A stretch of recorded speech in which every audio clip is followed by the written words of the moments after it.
Great. Yes, I see that now. It's loading. It takes a minute to load.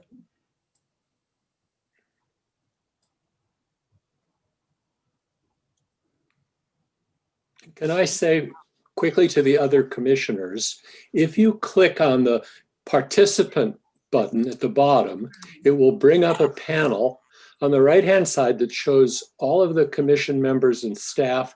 And then under attendees, it will list all of the people who are joining us as members of the audience and members of the public.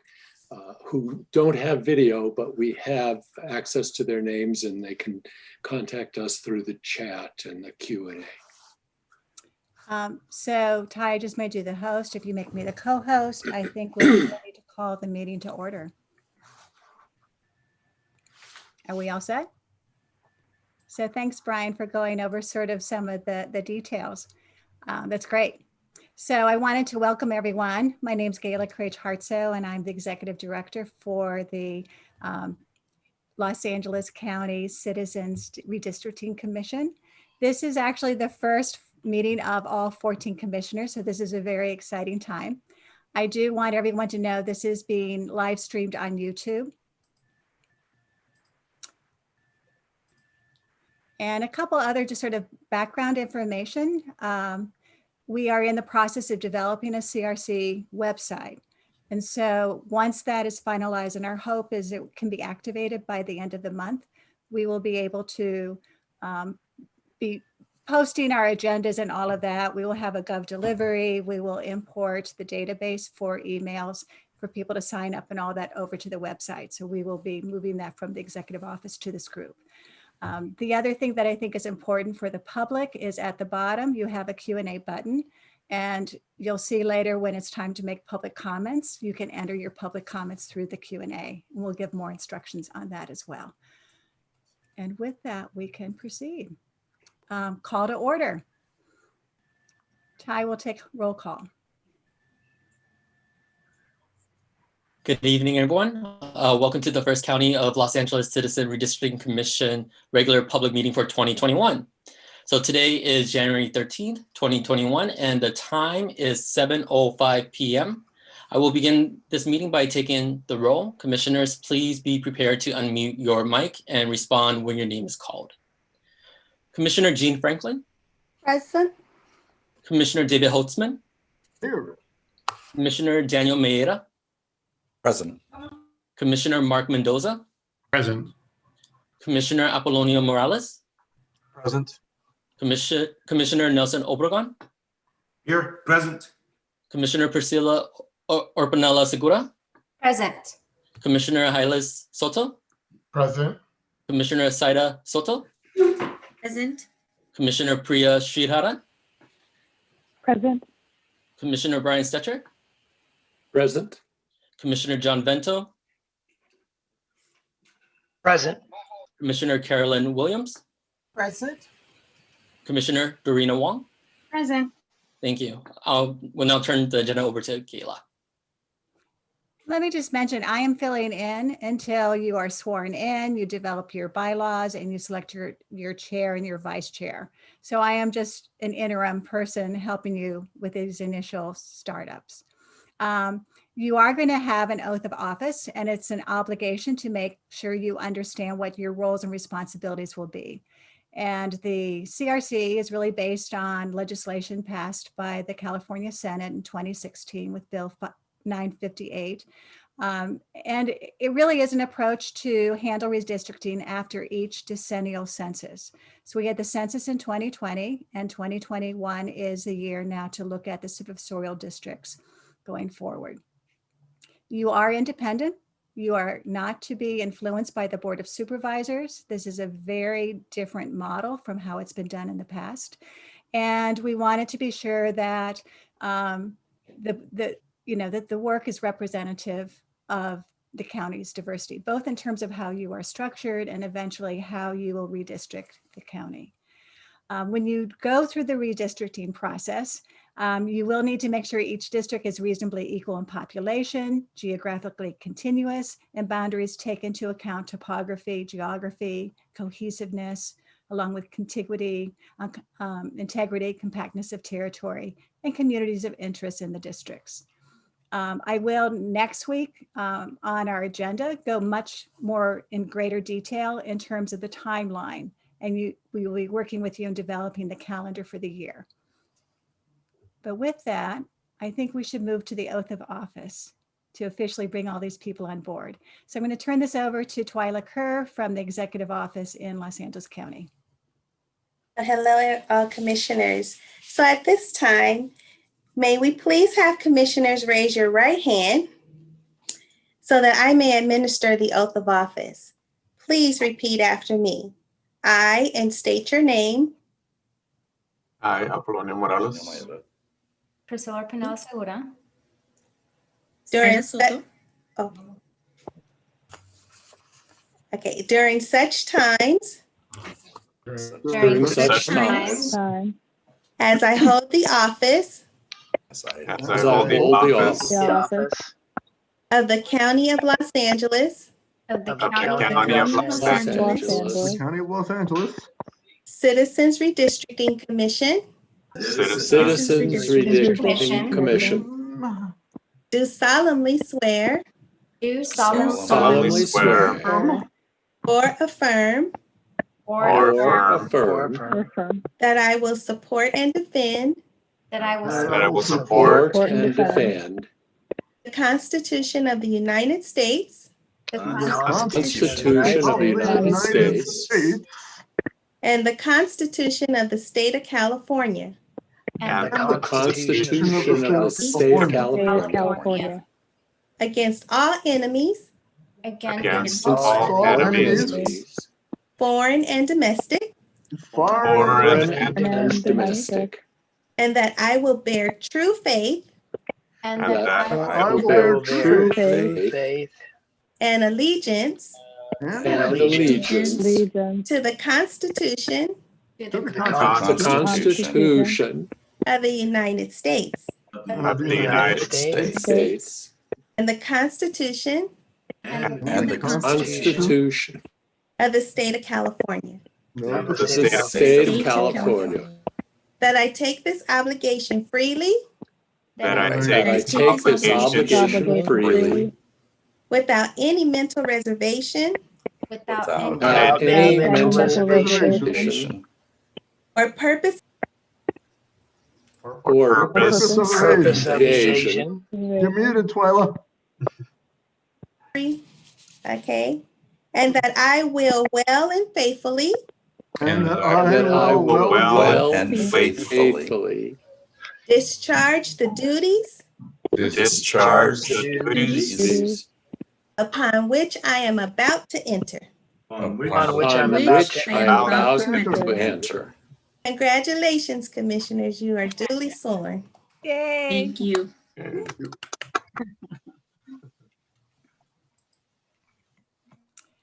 So our next item would be approval of the agenda that was posted on Friday and sent out to you all.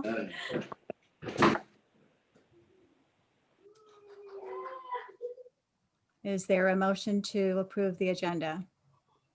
motion to approve the agenda.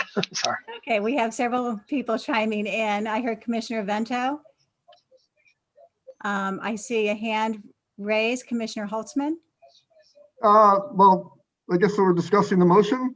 If you got a second, because I have some suggestions for just moving around things on the agenda. Okay, I would like to move the introductions to the very next thing we do okay, and move the report on the commission selection process to the end of today's agenda, because I think we have more important things to do, and I have some extensive comments to offer on that whenever it comes up.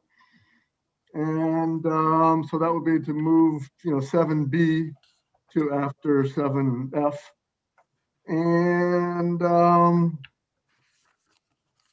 I think that's about it. okay. So Commissioner Vento had started a motion to approve the agenda. Do we want to revisit modifying the agenda to change the order so we can do the introductions first and move the selection process document to the end of the meeting, end of the agenda of item 7. Anyone in favor? Any comments, conversation, discussions?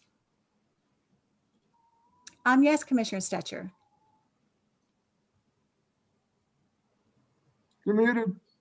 Yeah, there we go. Hand unmute. Is there a requirement for when public comment is solicited?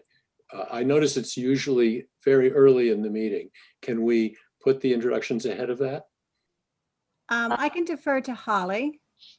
Yes, legally for public comments on issues not on the agenda, you can tweak that a bit and have it follow the introductions.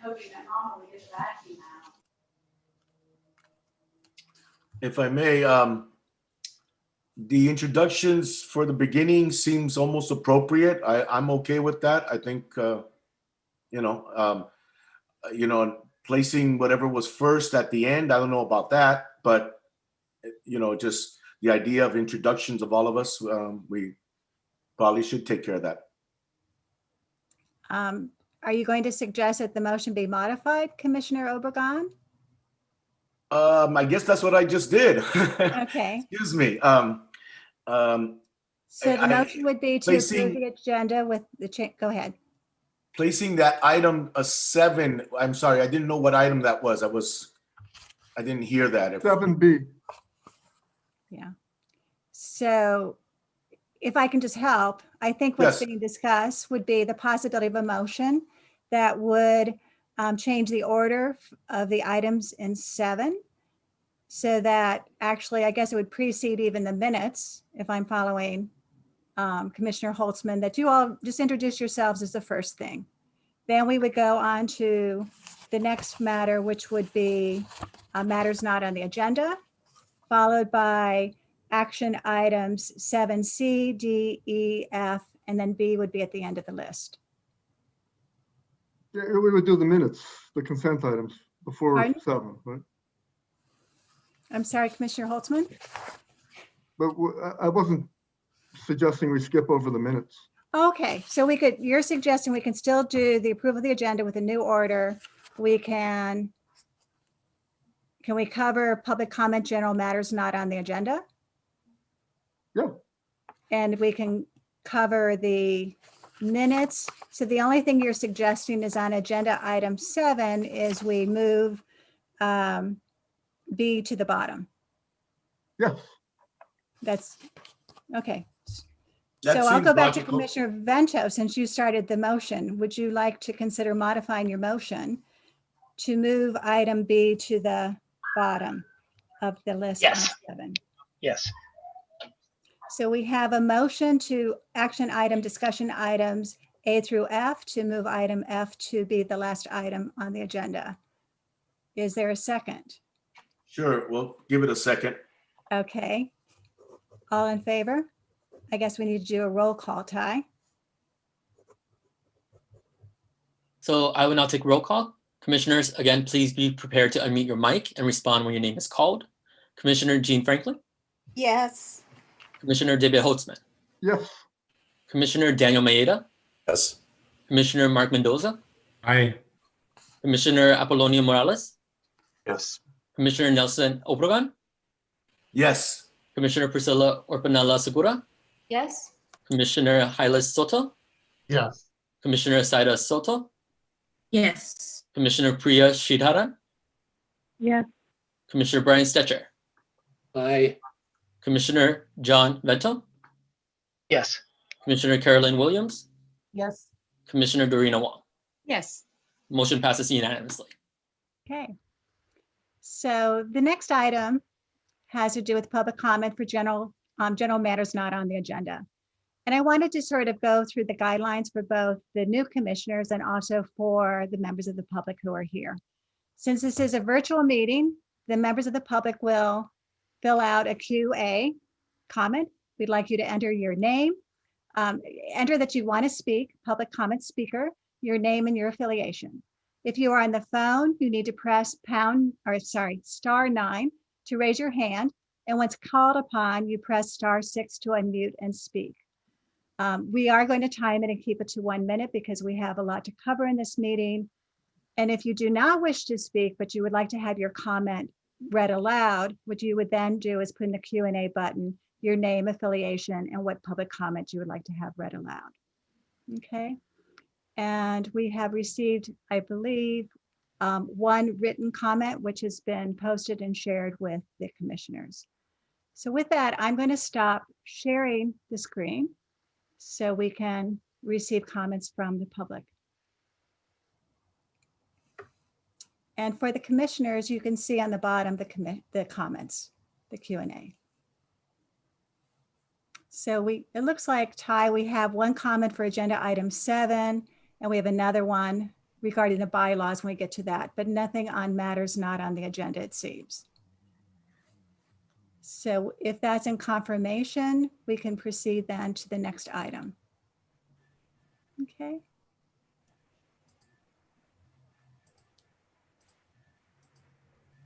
Okay.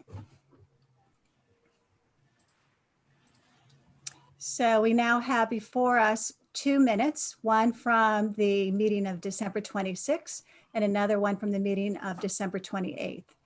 I'm going to suggest that it may make sense that the 8 commissioners who are in place for these 2 meetings in December be the ones to review and decide whether or not you will approve or modify these minutes. This is not to shun the other 6 commissioners who've joined, but this was not part of the meetings that you had been participating in at that time. So if you all are comfortable with that change, are there any discussion on that item, that change? Okay, so do we have a motion? The December 26th meeting minutes had been shared with you on the 28th. We made a revision. They've been resubmitted. Comments or a motion to approve? I motion to approve. Okay, so Commissioner Vento motions to approve. Is there a second? I second. Okay, I hear Commissioner Franklin. We will do a roll call. Oh, I'm sorry, Commissioner Obregon, do you have a question or are you No, second? I was, I guess I was thirding it. You were thirding it. That's great. Okay. Ty, we need to do a roll call then on the December 26 minutes. I will now take a roll call. Commissioners, again, please be prepared to unmute your mic and respond when your name is called. Commissioner Jean Franklin, Yes. Commissioner David Holtzman, Yes. Commissioner Daniel Maeda. Okay. Commissioner, please unmute your mic. I can see your mouth moving, Dan.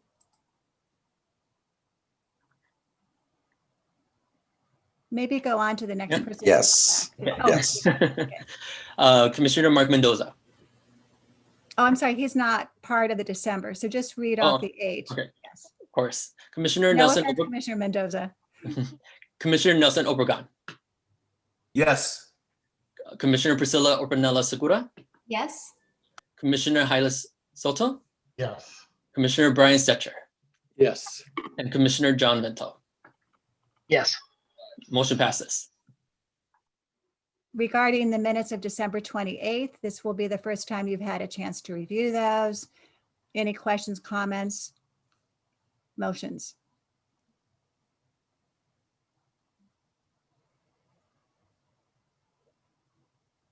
Commissioner Stetcher. I move we accept the minutes from the meeting of December 28th. Is there a second? I'll second. And we'll do roll call again, just of the 8 commissioners. Okay. So again, I will now take roll call. Commissioner Jean Franklin, Yes.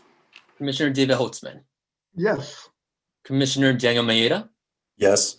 Commissioner Nelson Obregon, Yes. Commissioner Priscilla Orpanella Segura, Yes. Commissioner Hylas Soto, Yes. Commissioner Brian Stetcher, Yes. and Commissioner John Vento. Yes. Motion passes.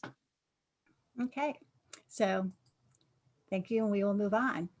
I wanted to go over the overall approach that independent legal counsel Holly Watley and myself worked on. And I guess I haven't officially introduced us all to the public. I'm Gayla Craich-Hartso, and I'm the executive director, and Holly Watley is the independent legal counsel here. Oh, And we probably won't go through this in every meeting once we get into a pattern of how to do it. But our thinking is we really want public engagement. And so for each of the items under 7, the item will be introduced. Staff will present their staff report, PowerPoint. You as commissioners can ask questions for clarification. And then we're going to open it up to public comment. So you can hear from the public their thoughts. And then once the public comment is closed, and we already know we have a couple of items that people want to talk to regarding item 7, that is at the time that you would then discuss and debate. And if you want to proceed in making any motions and votes, that's when it would occur after the public comment. Are there any questions on sort of doing in that order? So when we talk about 7A, 7B, 7C on, we're going to give the public an opportunity on each item to speak separately. Any questions on that? Are we good? Okay. Actually, I saw Nelson. This is a sign in American Sign Language saying yes. So it's a nice way for us to verbally get to know that. And this is thank you. Okay, so again, for the public, if in any of these items, we received 2 already I know of for 7, you would fill out the Q&A and say you want to be a speaker, put down the agenda number and letter, your name and affiliation. If you are in the phone, again, *9 to raise your hand, and when you're ready to be called upon, *6. We are going to limit these to 1 minute for these go around. If you do not wish to speak, you can still fill in the Q&A and just, again, your name, organization, and what comment you would like Ty to read aloud. Okay, so let's start with commissioner introductions. And again, I'm going to stop sharing the PowerPoint so everyone can see everyone's faces better. So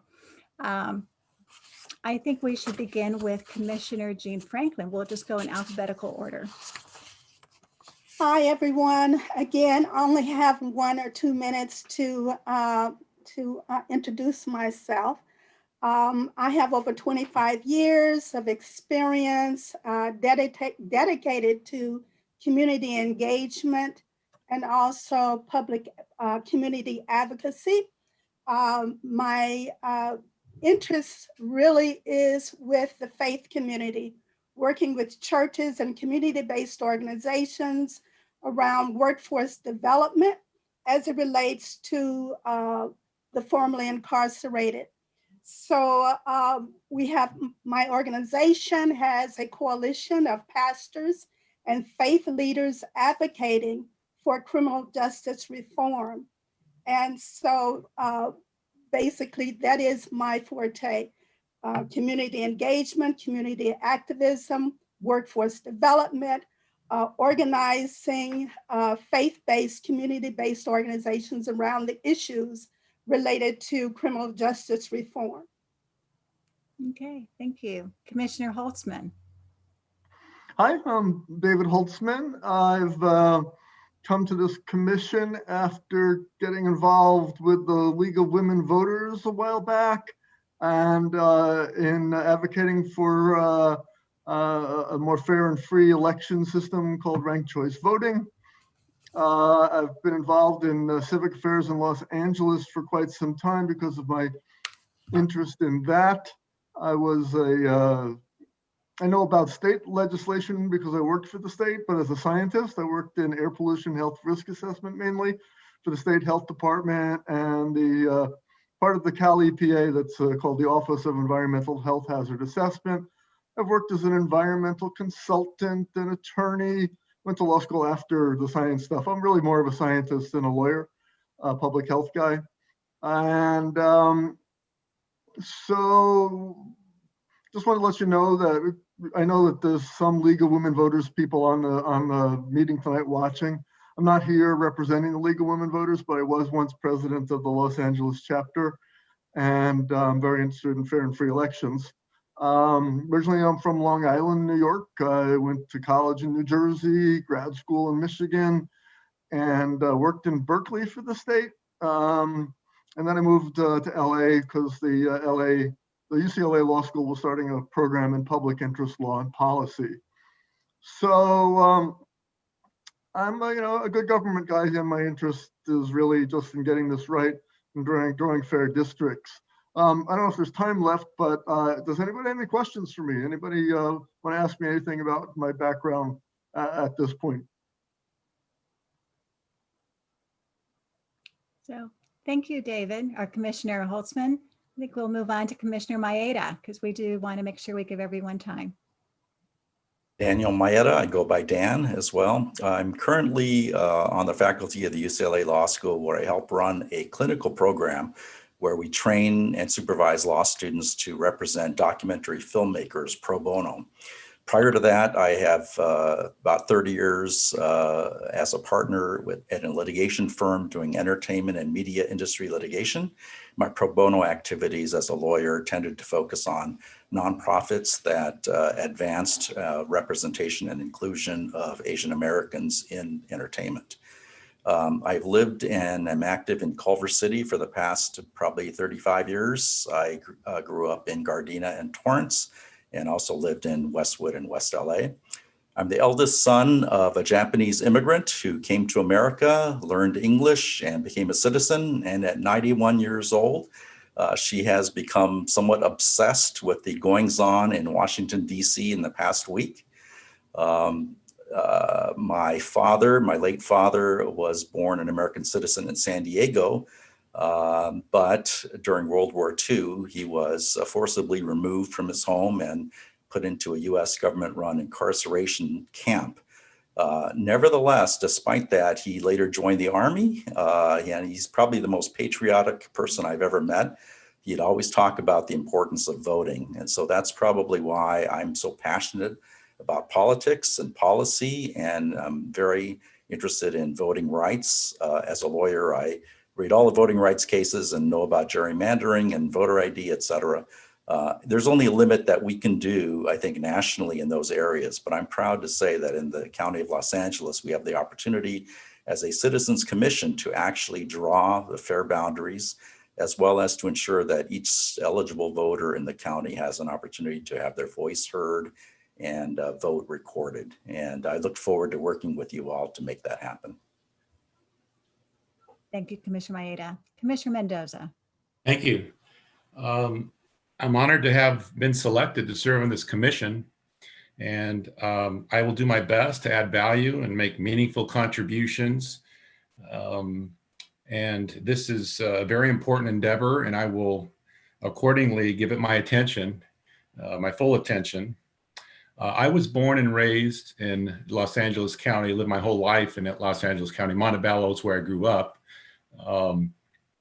Attended Whittier Christian High School, attended the University of Southern California School of Business, and then ultimately as an undergraduate and as a graduate student, the USC School of Urban Planning and Development. And I had an internship while in the business school at USC with the LA County Board of Supervisors Executive Office, which was very, very interesting. And I've always been interested in the goings on, politics, society, and fellow human beings and what goes on with them. And I will I would also like to say that on a personal note, I enjoy snow skiing, playing tennis. I'm an animal lover. I have a rescue dog and cat. I've been very blessed to have loving and supportive family and friends. I owe a debt of gratitude to my parents who made sacrifices for myself and for my sibling. I believe my mother and others are listening now. I'm left-handed and I enjoy eating pizza. Thank you, Commissioner. Commissioner Morales.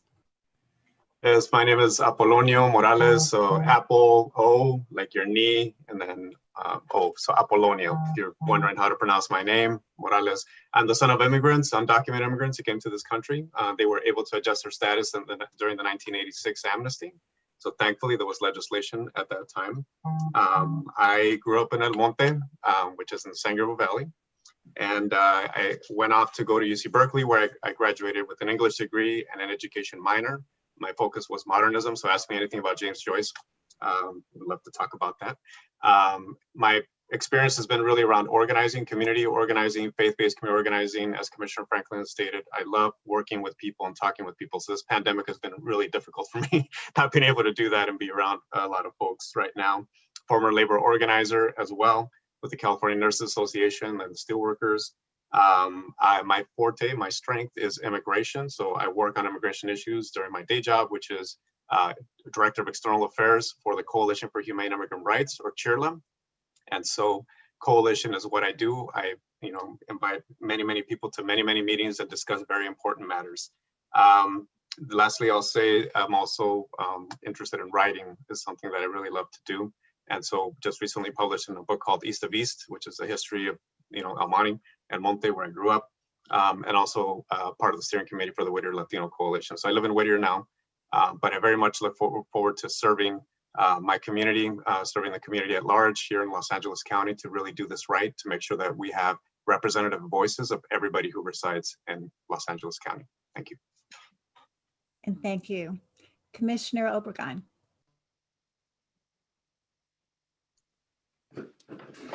Hi, and let's see, I've lived in Los Angeles since 1968. Originally born in New York, but lived in Miami. There was a Cuban thing that you bounced back, New York, Miami, and then finally my parents in 68. I remember my 7th birthday here. So I remember that distinctly. I've lived in the Northeast LA area, Highland Park, Eagle Rock. Went to Eagle Rock High School and East LA College, Cal State LA. So I'm definitely a product of the neighborhood. I always saw things with how up here in Eagle Rock, we had Glendale that was a completely different district, and the two never met, nor did Pasadena.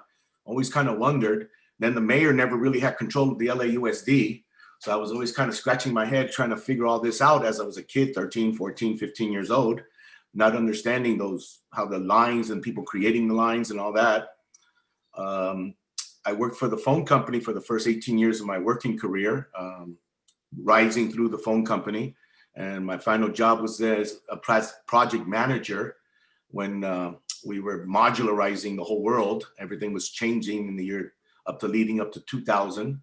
I was laid off from AT&T in the year 2000 and thought, gee, I'll go teach, because I always held that out so I enrolled at Cal State LA again and got my teacher credential and worked for Pasadena schools for about 3 years. And then LAUSD, social science, history, government, law. And then I retired a year ago, 59 was when I retired from LAUSD. And I was working as a sub for the charter schools agency kind of thing. But the last day I worked was March 13th, Friday, March 13th. I remember that distinctly because everybody, oh, we'll see you, because I was finishing a history position that a teacher had abandoned. So I was going to finish the semester. And at March 13th, and we're still waiting for that 2 or 3 weeks, and had a chance to do something that really seemed very interesting. I was at Cal State. I was an urban geography thesis, and geography always was very important in the way the lay of the land and the way a drop of water, how it goes and flows and creates the the watersheds and all the different control of the water. Very familiar with the history of LADWP, Mulholland and Company and Eaton. I was always very nuts and bolts oriented in that sense. I wanted to know why was Crystal Springs in Griffith Park called Crystal Springs? There used to be a springs there. It used to come out of the water, and there was a big old lawsuit over that on who controlled that water. City of San Fernando, why they were able to create their own little city, because their law predated LA City's water rights. And so the city of San Fernando got to stay and pump the water from the wells that they had. And, all those little nuances were very fascinating and steeped in the sense of protocol and legacy. Here I am rambling because, yes, I'm a product of Northeast LA, and I went to the schools in this area, and I'm proud to be on this commission. Thank you very much. And thank you. Commissioner Opinela Segura. Good evening, everyone. My name is Priscilla Pinella Segura. It's an honor and a privilege to be able to serve on this commission. I am the daughter of Mexican immigrant parents and was raised in Northeast Los Angeles, specifically El Sereno, where I still reside. In my profession, I'm currently an Associate State Director in Communications for AARP, where I have the opportunity to lead communications for the Latino and Hispanic populations. My background is in communications. So prior to AARP, I was the Communication and Public Affairs Manager for the city of Norwalk, where I led a year-long inclusive, innovative census campaign, which is what got me interested in serving on this commission. And prior to Norwalk, I served as a spokeswoman for the city of El Monte and Central Basin Municipal Water District. As an advocate for higher education, I've also served as a part-time educator at Cal State LA, where I also obtained my master's degree. I think as a communications professional with experience in community outreach and public policy, my focus is really to ensure that we as a commission operate with the highest level of transparency and inclusiveness that will then ensure that we have an equitable redistricting throughout LA County. So I really look forward to working with my colleagues on the commission, as well as the county and members of the public. Thank you. Commissioner Hylas Soto. Good evening, everyone. My name is Hylas Soto. I am honored and excited to be part of the Los Angeles County Citizens Redistricting Commission. Here's just a little bit of background about myself. I was born and raised in South Central Los Angeles. I am a son of Mexican immigrants. I've had many nice memories growing up in Los Angeles, but I also experienced firsthand one of the darkest moments in LA history. I lived a few blocks away from where the 1992 Los Angeles riot started by Florence and Normandy. Coincidentally, that tragic event was also on my birthday, so it's very ingrained in my memory. I attended K through 12 LA Unified School District schools. I was the first in my family to go to college. I received my bachelor's degree in urban studies and planning from the University of California, San Diego, and my master's degree in public administration from California State University, Long Beach. I live and work in Southeast Los Angeles County. I live in Downey and I work in Bell Gardens. I actually have a 3-mile commute each way to work, so it's a little bit unheard of to have a short commute in LA, but I consider myself very fortunate for that. I have worked for local government for 15 years, starting in 2005 as an intern in the Community Development Department with the City of Bell Gardens and moving up to be a planner.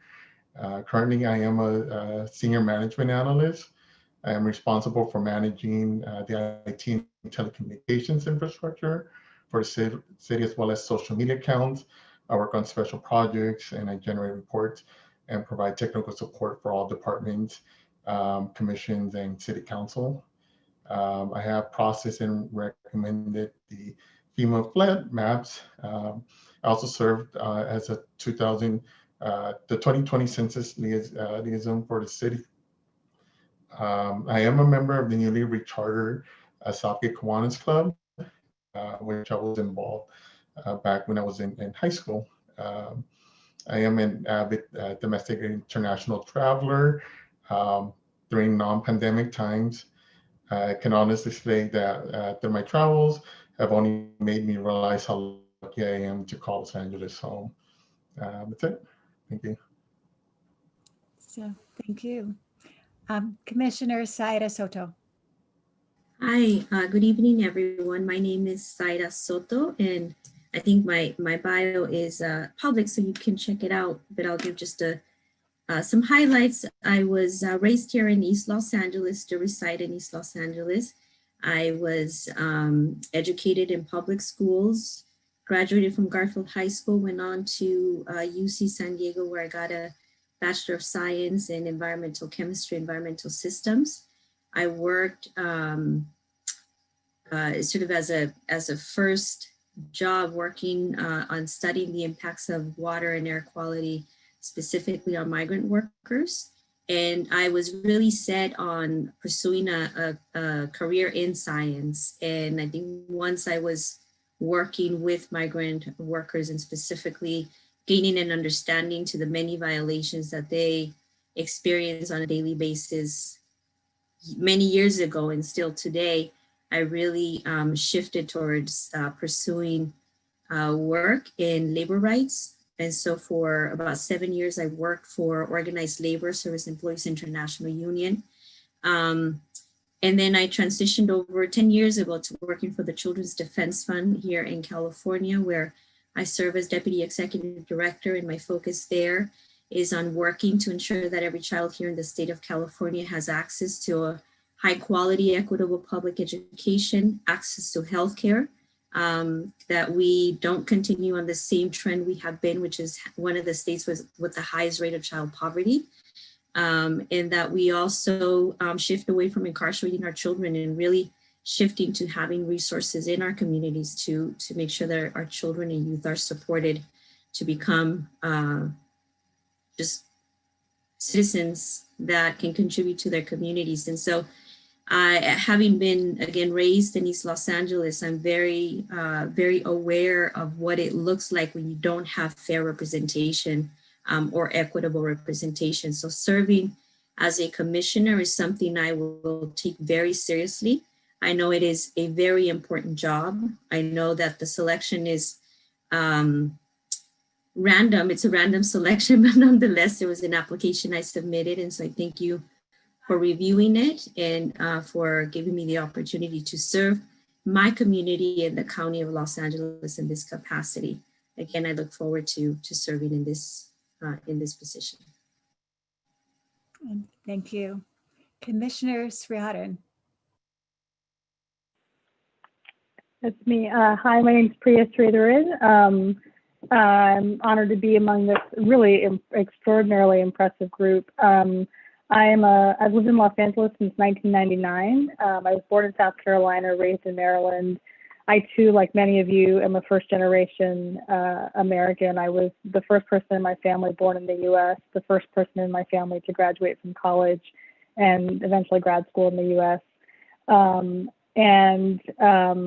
You know, my mom, who also, like Commissioner Maeda's family, is an immigrant and is watching, you know, is completely riveted by everything happening in the national political scene. And I think with the zeal of someone who chose to be a citizen after living here for a while. So I've lived in South Pasadena I lived all over Los Angeles County, but in South Pas for 14 years, which in South Pas makes me a newcomer.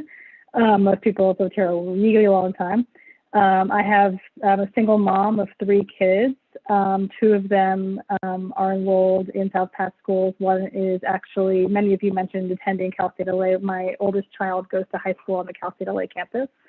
I'm an attorney by training, though for the past 15 plus years, I've actually worked in higher education. So currently I'm an associate dean at Loyola Law School, Los Angeles, downtown, where I oversee sort of the entire student life cycle from admissions to career development and everything in between, and also lead our launch of any new degree programs. So that's a pretty fun gig. I worked in redistricting both for a community organization or for a civil rights nonprofit representing community organizations, as well as for an elected official, but it was 20 years ago. So I feel like I have a pretty good sense of how redistricting can work, but I'm also a newbie. So I'm really just come to this with an open mind, really eager to learn from all of you, from the data, and from most of all the people of the county, like Commissioner Soto, with a real interest to developing districts that create equitable and meaningful representation.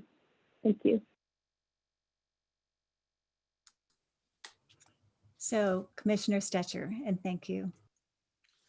Hello, I'm Brian Stetcher. My video has been freezing, so if there's a problem, I will turn it off and turn it back on. I retired recently from the Rand Corporation, where I finished a long career, which the theme of which I think has always been education. So I would label myself an educator. I got a bachelor's and master's degree in mathematics and discovered that I didn't want to be a research mathematician. So I took time off and I taught in Compton and Willowbrook and Enterprise. I taught advanced mathematics to elementary school students. And then I went back and got a PhD at UCLA in educational research and worked for a number of years at Educational Testing Service and then at RAND, where I did public policy research on education, the goal of which was almost always to try to bring more fair and equitable learning opportunities to students throughout the nation, the state, or the local area through the power of various government policy and through the distribution of resources. So I think my interest in this comes in part from my own experience with elections. When I was in junior high school, I was the first person ever to lose a student body president election to a girl. And when I was in high school, I was the first person to ever lose the student body president election to an underclassman, to a junior. So I feel like I've firsthand given opportunities to a lot of underrepresented groups to be in leadership roles. And I hope that I've learned from that the value of making the electoral process fair and unbiased. And that's my goal as part of service on this commission. I'm a third generation Angelino. So I was born and raised and grew up here, a product of LA Unified School District. And my mother was born and raised here. And my grandmother came here in about 1910. So I know the county well just from having lived all around in various parts. And I'm looking forward to serving with all of you who bring such interesting backgrounds and skills to this process. Thank you. Thank you. Commissioner Vento. Hello, everybody. My name is John Vento, and I have been a political science professor at Antelope Valley College for almost about 16 years. I've been teaching for about 20.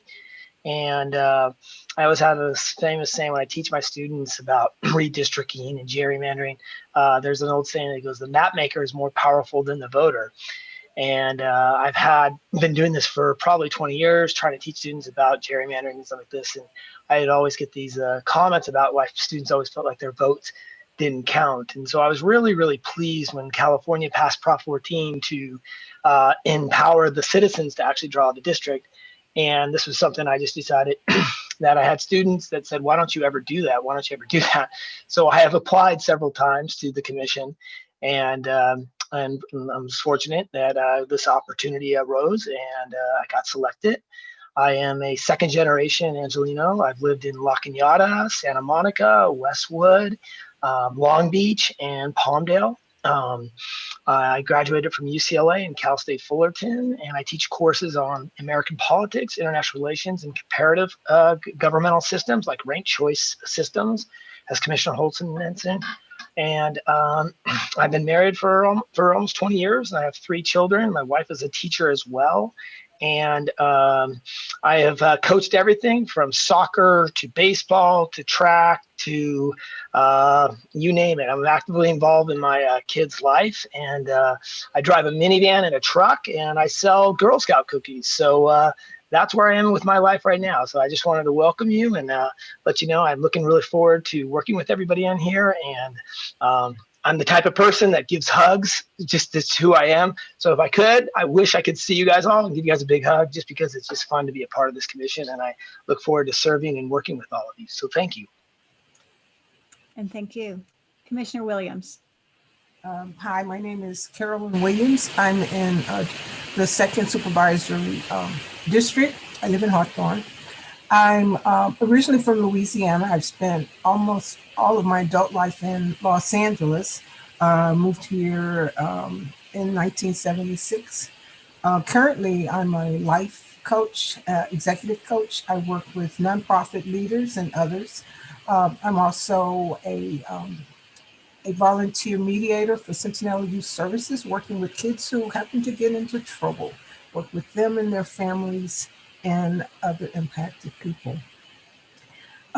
Before I started to do that, I spent more than 30 years with Southern California Gas Company and the Semper Energy companies. I started in training and development, moved around, and spent most of my career in community relations. Something that I really enjoyed, got to work with the nonprofits in the 12 counties that Southern California Gas Company served, as well as in San Diego. I've done a number of lots of things in the community. One of the things that stands out for me is a project that we call Tomorrow's Leaders, where we worked with 26 community agencies serving in the poorest communities of Los Angeles County.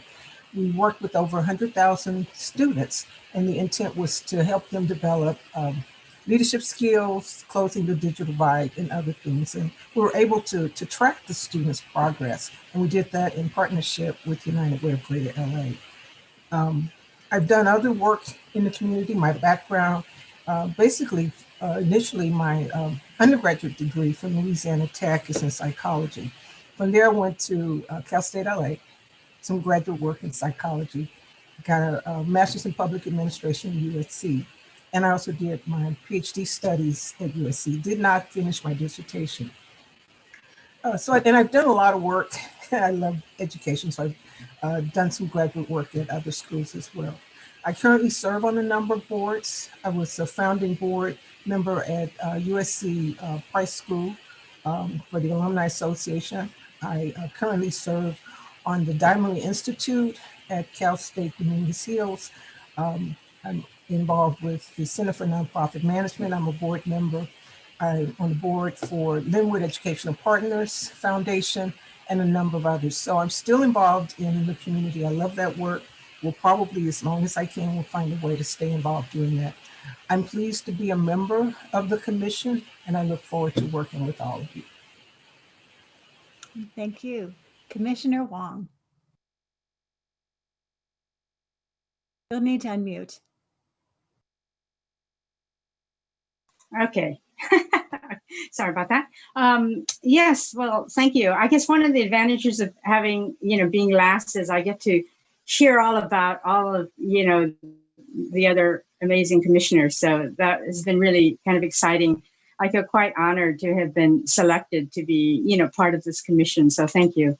Like many of you, my parents and grandparents were immigrants. And so I'm very familiar with the struggles of immigrant families and have been working in my work life with immigrant populations for many years. I'm originally from San Francisco, the Bay Area, and I hate to admit it, but I used to be a Northern California chauvinist, but having lived in LA for over 25 years, now I have thoroughly become an Angelino and proud of that, which I, proudly say to my old friends up in Northern California.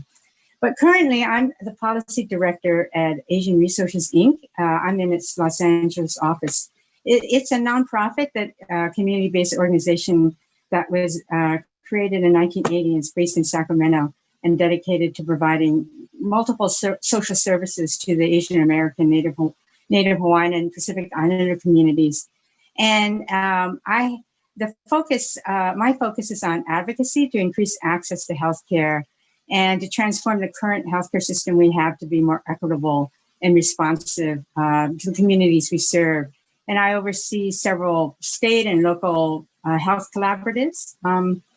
And I have over 30 years of experience as a civil rights attorney and more of a social justice advocate.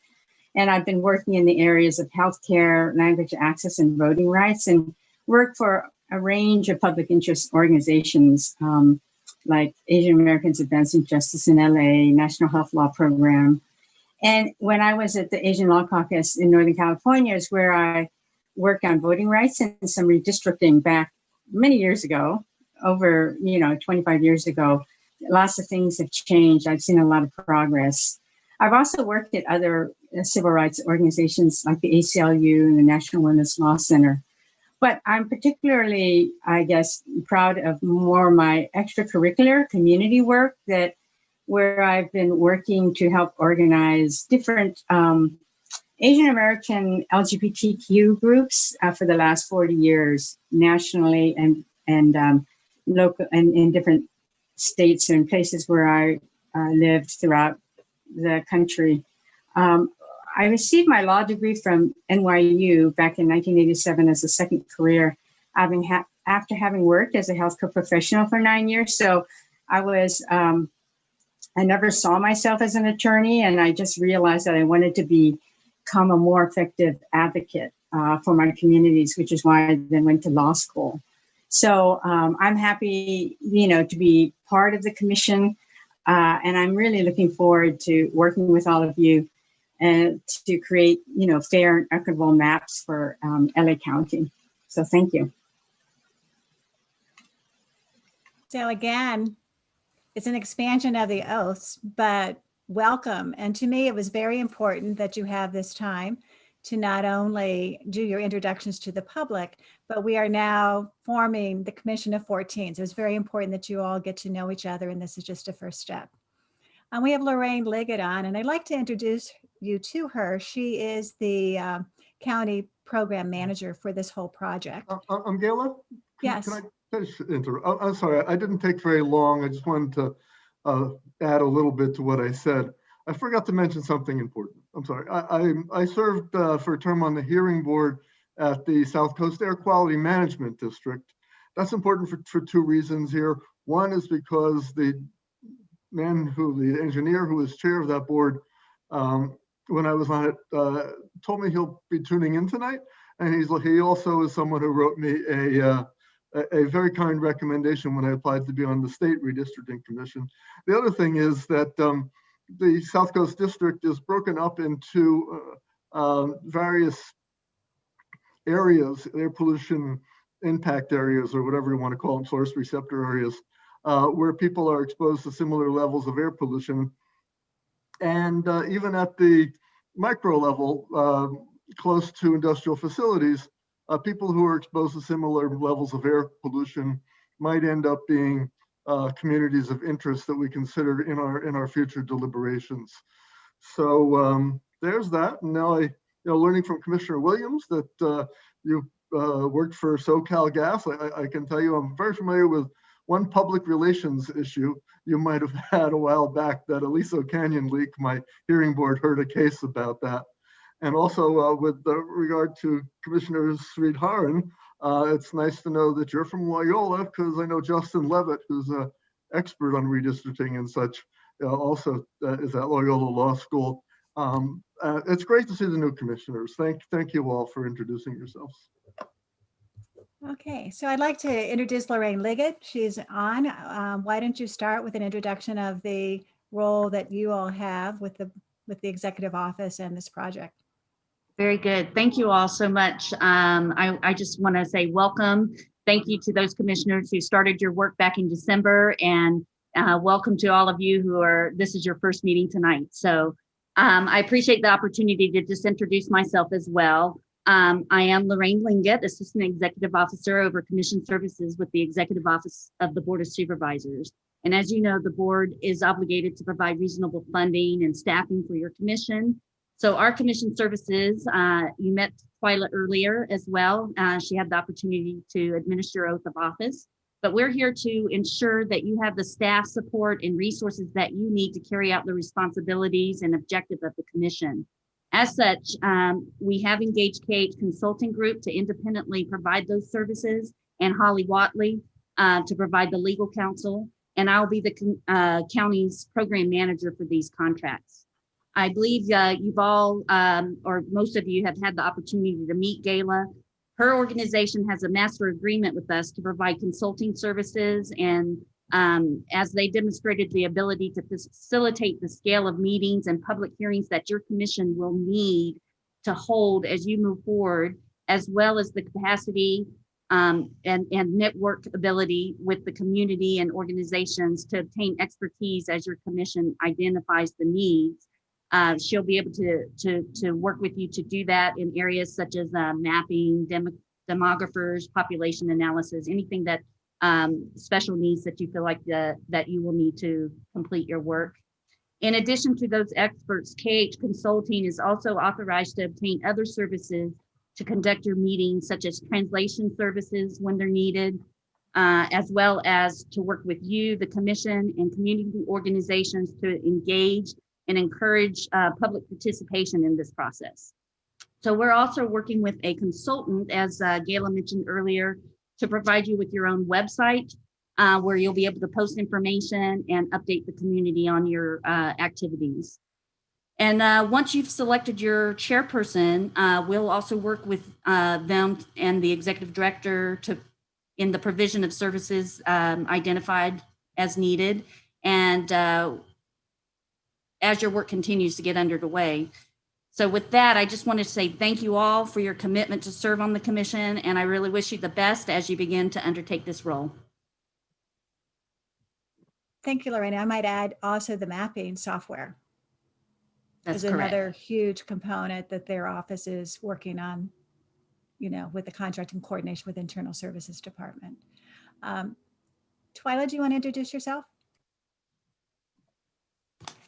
Hello, everyone. I'm Twyla Kerr, and I'm the Chief of Commission Services, and we provide administrative support to over 23 commissions, and we also maintain the committee book, which holds over 209 commission appointments and reappointments, and we also conduct sunset reviews for the Citizens Advisory Commissions. And welcome, congratulations to all of you. I know you will do great work, great work. And I'll just formally introduce myself very briefly. I have a very long name, and I've sort of turned into it's Gayla Craich Hartso. You can just call me Gayla. I am president of KH Consulting Group, which Lorraine already mentioned. Our firm has served over 200 clients. We've worked in 24 states, 9 foreign countries, but most of our work is here in Los Angeles. We specialize in public sector, local government, and in higher education. A lot of our work is around strategic planning, change management, community engagement, and I'm on the faculty at USC as an associate adjunct faculty member and teach public policy. And with that, I want to introduce Ty, our GIS person, and I'm going to turn it over to our lawyer. So Ty, why don't you introduce yourself? Hi, everyone. My name is Ty, and I'm with KH Consulting. I am the GIS specialist for this. With KH Consulting, so I will help with the mapping as well as with the logistics. I'm also a PhD candidate at USC Price School, so it's great to hear Commissioner Williams have a connection with. And you're also a Bruin. And yes, and I did my undergraduate degree at UCLA, so I am a Bruin and a Trojan, so a Brojan. And I will just mention, one of the things, Lorraine mentioned about the budget, in addition to translation services, we will be bringing in subject matter experts. So once we get a lot of the mechanics down, the bylaws, your emails, the website up and all of that, we then need to start working with you in all earnestness in terms of bringing in your demographers, going through the public access plan, getting prepared for the public hearings you'll be conducting come spring, preparation for you in terms of the software come this summer with the census data for that, and then the rollout in the fall of the plan options. So next week I'll go into more of the details of the calendar. But with that, I'm turning it over to Holly so she can introduce herself. And I think, Holly, you should then just go ahead and segue into agenda item 7C, unless you feel we should receive. I don't think we have any public comment on agenda item 7.1. No. So let's move on to Holly's introduction. Hi, I'm Holly Watley. I'm a partner with Colantuno, Highsmith, and Watley.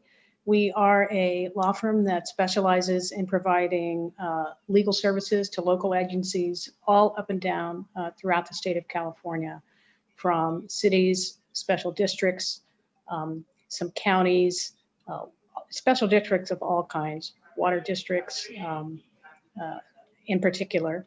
And basically, you know, I was born and raised in Texas. I went to undergrad and law school at the University of Texas. And I recall with glee the national championship where UT did beat USC. But this will be the only time I mention it. And I have always enjoyed working with government.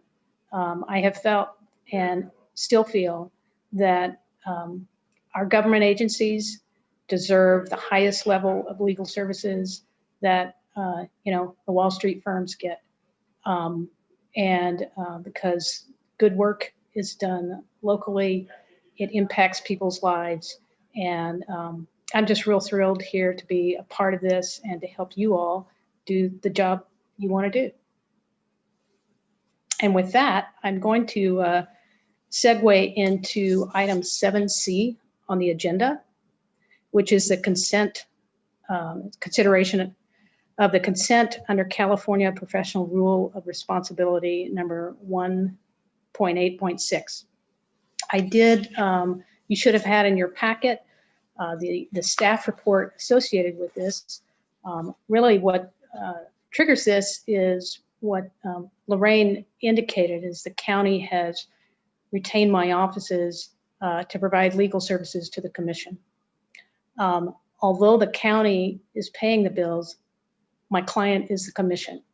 And because of that difference between who pays the bills and who the client is, my obligations as a member of the bar under the rules of responsibility were triggered that I need to get consent from both the person paying the bills, so they understand, although they're paying the bills, they are not the client, and also from the client to that representation. So whoever would be sitting in this chair would be coming to you seeking that consent. Gala provided an interim consent early on as was necessary.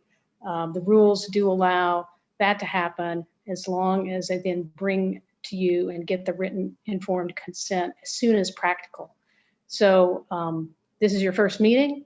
This is the soonest time we could get it. And it's essentially just a recommendation that you ratify that prior consent. And with that, I can answer any questions before we see if there's any public comment on the item. I don't see any hands up. Okay, Commissioner Holtzman. Holly, you've been doing great work for us so far. Thank you.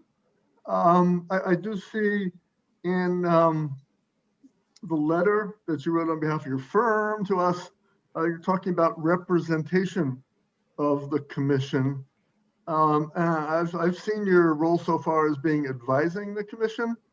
And then I saw your fee schedule talks about two different things, advisory work and litigation work. I don't know, is there any way we can at this point limit the scope of your contract with us to advice? And if we actually face litigation, revisit it then? Or look for our own litigation counsel? Because I know the state commission has recently issued requests for information from possible alternate counsel later. Like I say, I think you've done great work for us now, but I think it might be premature for us to settle on a litigation counsel. So just have this question for you. Yeah, a question. I think that would be something that, since my contract is with the county, that you could, if the time came, you could, ask Lorraine about that. If they, because whoever represents the commission would need to contract and go through the contracting procurement process with the county, because the county is the one that is paying it and provides the staff. So I think that would be something that at that time you could bring up. Thank you. And I'll just say, we'll wait for public comment, then we'll discuss the item. Thank you. Yes. Commissioner Stetcher's might have been up. You're muted again, Brian. Well, it's because I have two screens open. And you have to first click on the other screen before you click to unmute. No, and what I wanted was a reference to where in our documentation, where in that long meeting document was in fact the pieces you were just referring to. And I believe they start, now I'll probably mute myself by clicking on the other document. I think they start on page 67. So if anybody wanted to look at where the relevant document was. Yes, my staff report begins on page 66 of that lengthy PDF that was provided. And it's then followed by a copy of the professional rules of responsibility, and then a copy of the agreement, which includes the consent language, which has both the signature from the county folks acknowledging that as well as Gala. And I think I would check with Ty just to see if we have any public comment on this item. We currently have no participant wanting to comment on this. Okay, I think at this point it would be up to the commission for discussion and a potential motion and vote. Okay. Hi. I really don't feel comfortable with Commissioner Holtzman's suggestion on limiting.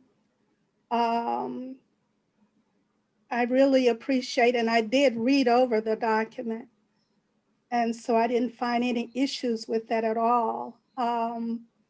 I really don't, I'm not an attorney, but that I did see and read, I didn't find any problem with it. And I appreciate the fact that we do have counsel. And if and when, and we're not looking to have any litigation, so, but I do feel comfortable making sure that what's in the contract or what's in the document is adhered to. So I really do not agree with limiting what's in the contract.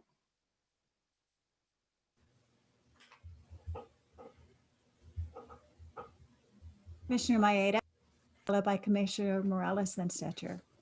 So on that issue, it does seem to me that who knows what the future brings in terms of potential litigation, but isn't it possible that if litigation is brought, that the litigation defense lawyer would want to rely upon the fact that there was independent legal advice given to the commission to justify its actions? In other words, wouldn't we actually want to have a separation of the litigation defense counsel from an independent counsel who's advising the commission as it's making its decisions?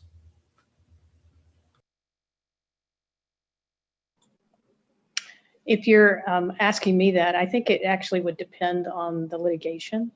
And it's hard to know now what that would look like until you know what it is, what the litigation is. Whether it's something that happens between now and when the maps are drawn, or it's a post-map drawing.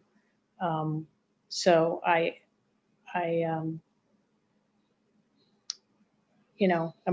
as I mentioned before, I think it's something that you could raise with the county at the time that the concern came up, since they are in charge of the contracting on it.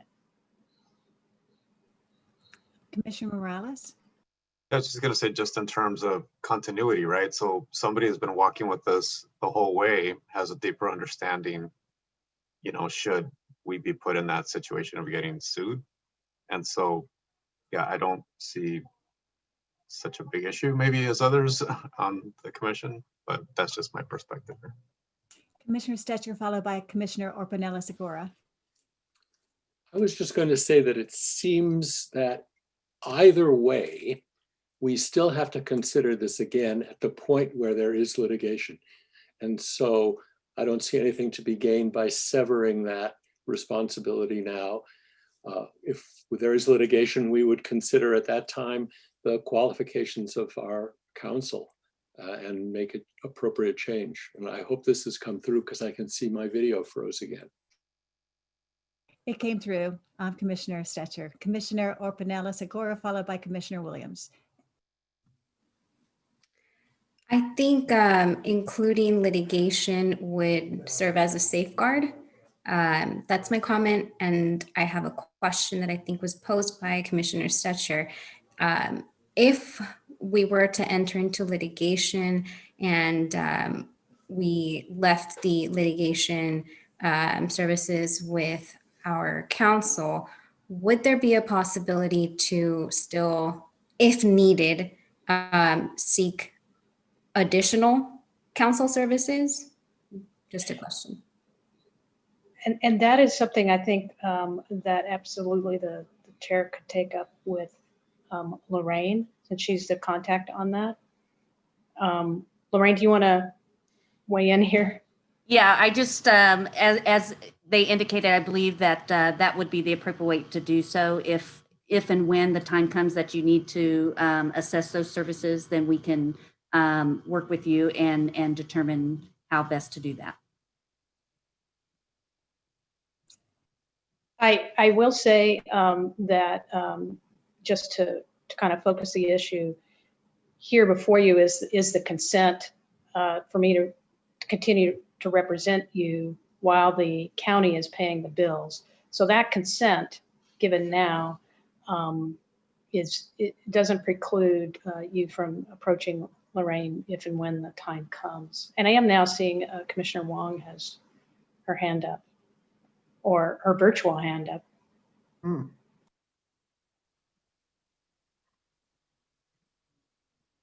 Can I, oh, am I next?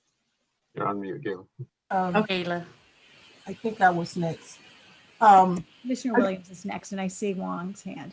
Okay, I was just wondering, was this the, I guess, standard way that the county handles these kinds of contracts? But I also agree with Commissioner Stecker that if we need to go into litigation, and we have some of those issues that come up, would that be an appropriate time for us to consider if this is the appropriate way to do it, or would we be able to look at other opportunities for us to address that? So I'm thinking if we go ahead and to approve it as is, we will have, if we have the option to address it when it comes up, let's go ahead and move on. Commissioner Wong, did you have your hand up, I believe? Yes, I guess I guess others have said what I was going to say in terms of it probably, when the time comes, we probably would have that option. I'm assuming that the county would pay for whoever we decided we would want to represent us in any litigation. So if we could confirm that, that would be helpful. And also, I just want to confirm that the commissioners ourselves are not held liable in case there's any kind of litigation as well, correct?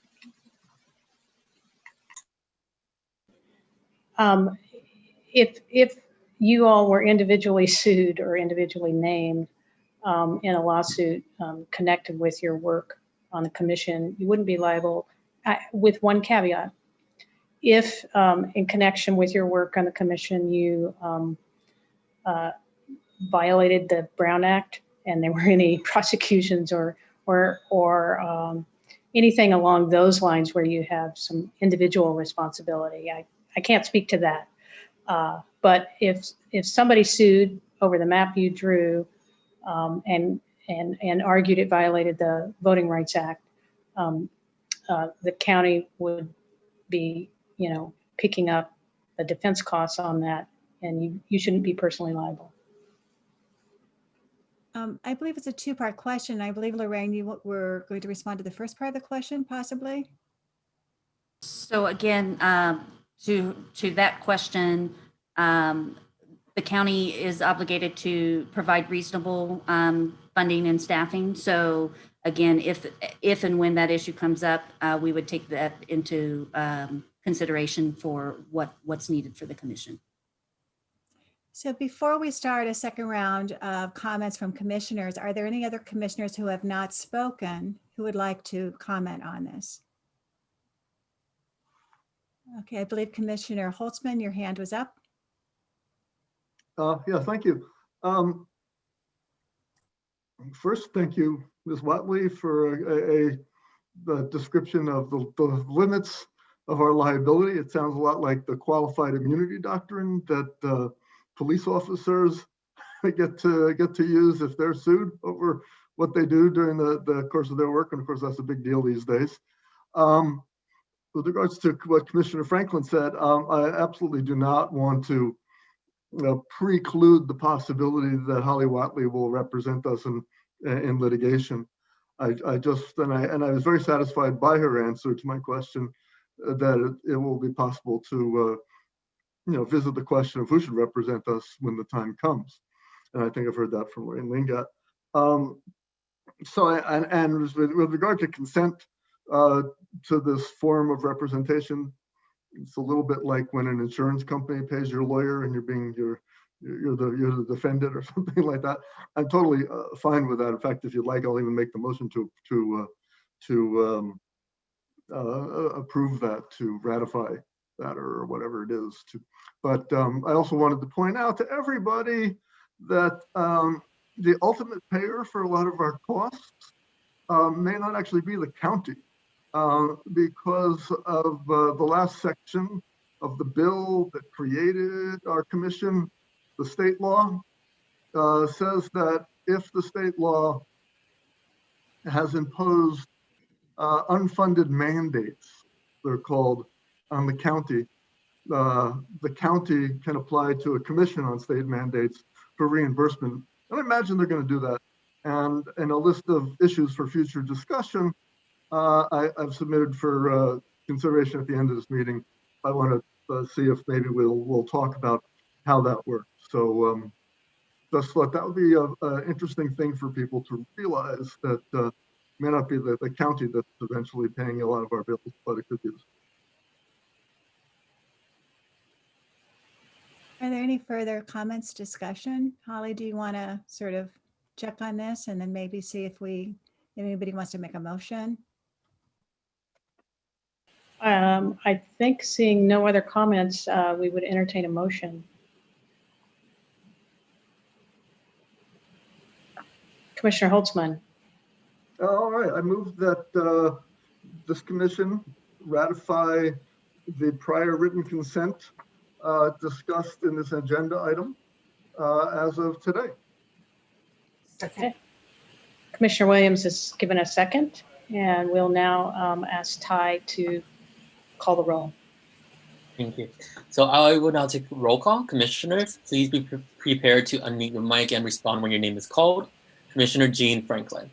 Yes. Commissioner David Holtzman. Yes. Commissioner Daniel Maeda. Yes. Commissioner Mark Mendoza. Aye. Commissioner Apolonio Morales. Yes. Commissioner Nelson Obregon. Yes. Commissioner Priscilla Orpinella Segura. Yes. Commissioner Haile Soto. Yes. Commissioner Saida Soto. Yes. Commissioner Priya Sridharan. Yes. Commissioner Brian Stetcher. Yes. Commissioner John Vento. Yes.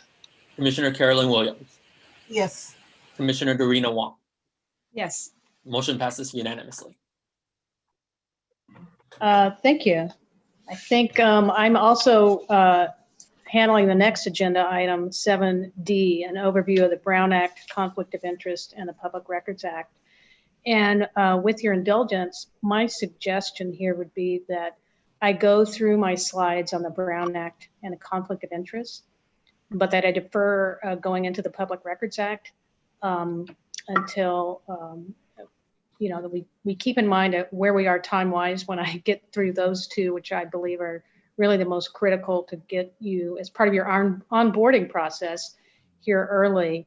And I know we have folks waiting to make public comments on the bylaws. So I think we'll try that approach. When I get to the end and we get to the Public Records Act, we can just kind of take a look, and if folks are in agreement, we can table that piece of it and bring it back to you at a future meeting so we can timely get to some of the other issues.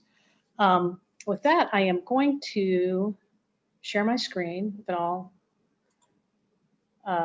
goes as planned.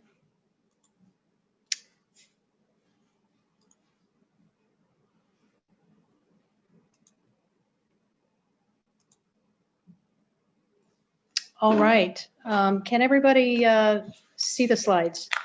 I have asked Gayla and Ty to, because I'm sharing the screen, I can only see a few of you at a time. So if somebody raises their hand or wants to unmute and interrupt and ask a question, please do. The best time to ask a question is when I'm on the topic. So this really is part of the onboarding. I'm going to talk about the Brown Act generally, conflict of interest generally, and as I said, probably in a future meeting, I will touch on Public Records Act issues, which is important, but it's not as voluminous and not as time sensitive as I think getting you up to speed on the Brown Act and conflict of interest and some of your disclosure obligations. First, I want to call out that this overview I'm giving here, I deliberately called it an overview. It is not a substitute for what is commonly called AB 1234 training. And that is a state law that mandates ethics training for local officials. And so tonight's overview is not a substitute for that because that course takes 2 hours. It has a very prescribed content. We know your time is valuable. So, and you are able to take those, take that online, on demand, at no cost through the Fair Political Practices Commission website. And here's the link. And I will follow this up with an email to you all. You will see, if you had looked at the bylaws, that for AB 1234 training, the standard law is that you complete the 2-hour training within 1 year of assuming your duties. Because this commission's work will only take a year, I'm suggesting, and this is part of the bylaws, that you just voluntarily adopt a bylaw that says the commissioners will complete it within 60 days, because I hate for you to, complete it at the end when it's good for you to know some stuff earlier on. So with that in mind, let me just dive right in. A little bit of history on the Brown Act. That gentleman on the left wrote a 10-part expose, some call it an expose, in the San Francisco Chronicle entitled "Your Secret Government." It was a problem that the state faced, that many local agencies had very different rules. It was hard for anybody to know which rules to follow. The League of California Cities lobbied Ralph Brown, there pictured on the right, to adopt one set of reforms to apply to all local agencies. And that's where we got the Brown Act.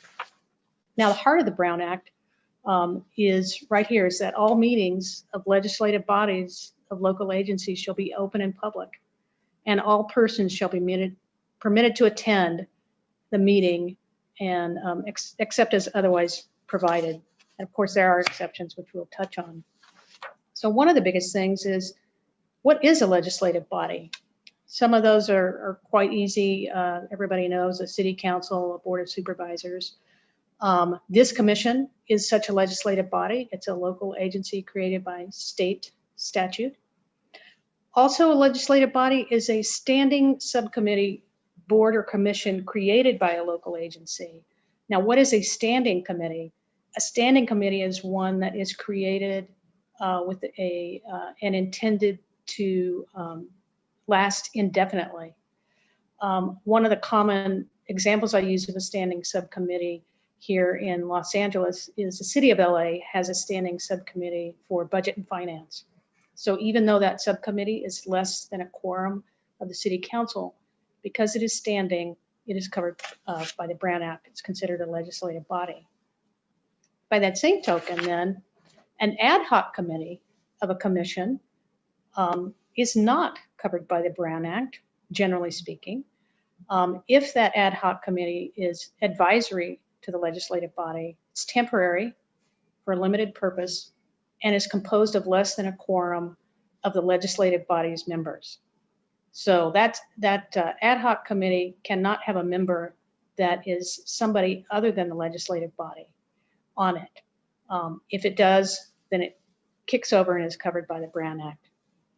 There's another exception for special advisory groups that staff may create to help them, or a single member of a legislative body may create on their own. Those are not covered. Those are not considered legislative bodies, and public employees on their own are not either. So the next thing that is important to know is, what is a meeting? And that is defined here as I've laid out, or as the statute lays out. That's a congregation of a majority of the members of a legislative body to hear, discuss, or deliberate on any matter within their subject matter jurisdiction of the agency. So this obviously that we're in is the classic example, except that it's virtual, of a meeting of a legislative body. But over the years, they've fine-tuned this to make clear what else can be considered a meeting, and that is the use of a series of communications through directly or through any intermediaries to discuss, deliberate, or take action on an item of business within the subject matter of the commission or the body. So that includes serial meetings. So here's the classic type of serial meetings are either a hub and spoke setup or a daisy chain setup. A hub and spoke type of meeting is considered a meeting even though no quorum is present in the same place. But instead, rather, the communication takes place through a single individual going out to one-on-one all or the majority of the legislative members and polling them, taking straw polls about what would they think if this issue came forward, trying to develop a consensus outside of a public meeting is barred under the Brown Act. We classically see this with either an individual who is close to a member goes and who also knows the others will go and sort of act as an intermediary. The classic folks that sometimes the legislators turn to try to get this done is staff. They will ask a city manager or an executive director, or certainly the attorney is sometimes prevailed upon to try to do this, and professional staff won't engage in it, but that doesn't mean people may not try. I'm not suggesting anyone here would, but that is something to be aware of, that you still can run afoul of the Brown Act, even if it's just one person speaking one-on-one, if the goal is they're trying to develop a consensus. Same thing with the daisy chain example I give here. This is where all of the meetings at issue are still one-on-one, individual, no quorum is ever together. And it's something where, you know, Commissioner 1 says, I've got an idea, shares it with Commissioner 2, Commissioner 2 likes it and says, don't worry, I'll go talk to Commissioner 3. And goes to Commissioner 3 and says, hey, Commissioners 1 and me think this is a good idea. And then it kind of goes all the way around and you accomplish your goal of kind of deliberating or trying to come to a consensus, but you're doing it outside of the public meeting. And so that is also not allowed.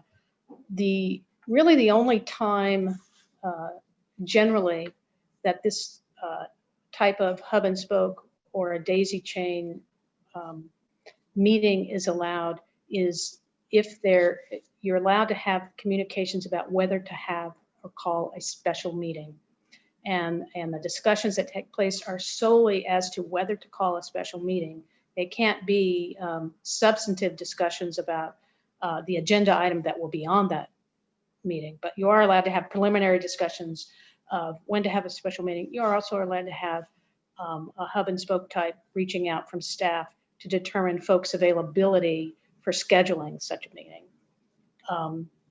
So one of the things that I would, where you will also see this, and it is completely inadvertent, is where once your emails are set up, you may begin to receive material from the public that is addressed to all commissioners. They address it to all commissioners, and they make a public comment or attach a document and urge a specific action. The one thing, if you take nothing else away from this meeting or this presentation, please take away that you must fight the urge to hit reply all, because this is where well-meaning folks will absolutely, through no intent and inadvertently, communicate support or a critique or something to some material that's been sent to everyone. They just inadvertently hit reply all, and it's so try to, whenever you do hit a reply to incoming information, to just make sure you're replying only to the sender and not to the larger group, and that will go a long way to avoiding what 99% of the time is an inadvertent Brown Act issue. So just keep that in mind. So let me give you other examples of serial meetings. One of them is the serial briefing. Now, one-way flow of information from staff to commissioners doesn't cause any problems with the Brown Act. And in fact, a single commissioner having discussions with staff also does not cause a problem with the Brown Act about stuff on the agenda. It's when, if there's any effort to try to have staff turn into a lobbyist for others, that we run into issues. So, for example, if a commissioner has a concern about something, the commissioner can call up the executive director to talk about that concern. That doesn't create a Brown Act problem. Then in that scenario, the executive director could reach out to Ty or could reach out to me and say, here's a concern that the commissioner has. That's not going to cause a Brown Act problem. This commission is large, and the law specifically says a quorum is 9. So really, the executive director could speak about the concern to quite a number of commissioners before it crossed over into the threshold of crossing over into quorum. I don't suggest that Gayla would ever find herself doing that, but I'm just saying that as you kind of progress, what you're looking for is when do you cross over, and the tipping point is a little bit vague here for this commission. The law says a majority of the commission, which in this case would be 8. That's the Brown Act. The elections code here, though, says 9. It takes 9 of your commission to be a quorum, and affirmative vote of 9 to take any official act. So, someone could argue that, well, 8 people can talk. It's only the 9th where you get into trouble. I would urge you to err on the side of caution and think about a majority when you think about that. And one of the things they will talk to you in AB 1234 training is that these ethics presentations and these concepts, they are a floor. They are never intended to be a ceiling. You can always apply a higher standard of ethics to your engagement, and you're encouraged to do so. So that's kind of how a serial briefing can work. Now let me give you an example of an email. Let's say that I email the entire group, and I say attached as a staff report for the upcoming meeting. And you've got a commissioner that replies all and says, hey, what about those Dodgers? They're looking great here in spring training.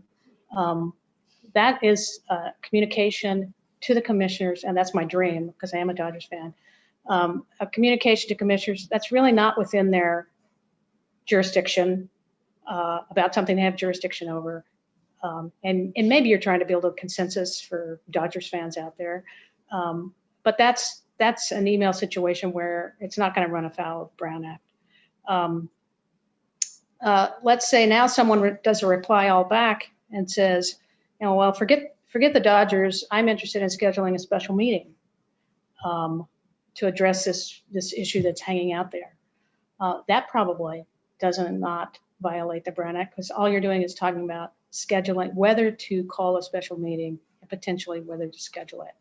Now, if somebody hits reply all to that and says, oh yeah, I think we should schedule the special meeting, and by the way, I fully support the item under consideration and I'm going to be lobbying everybody.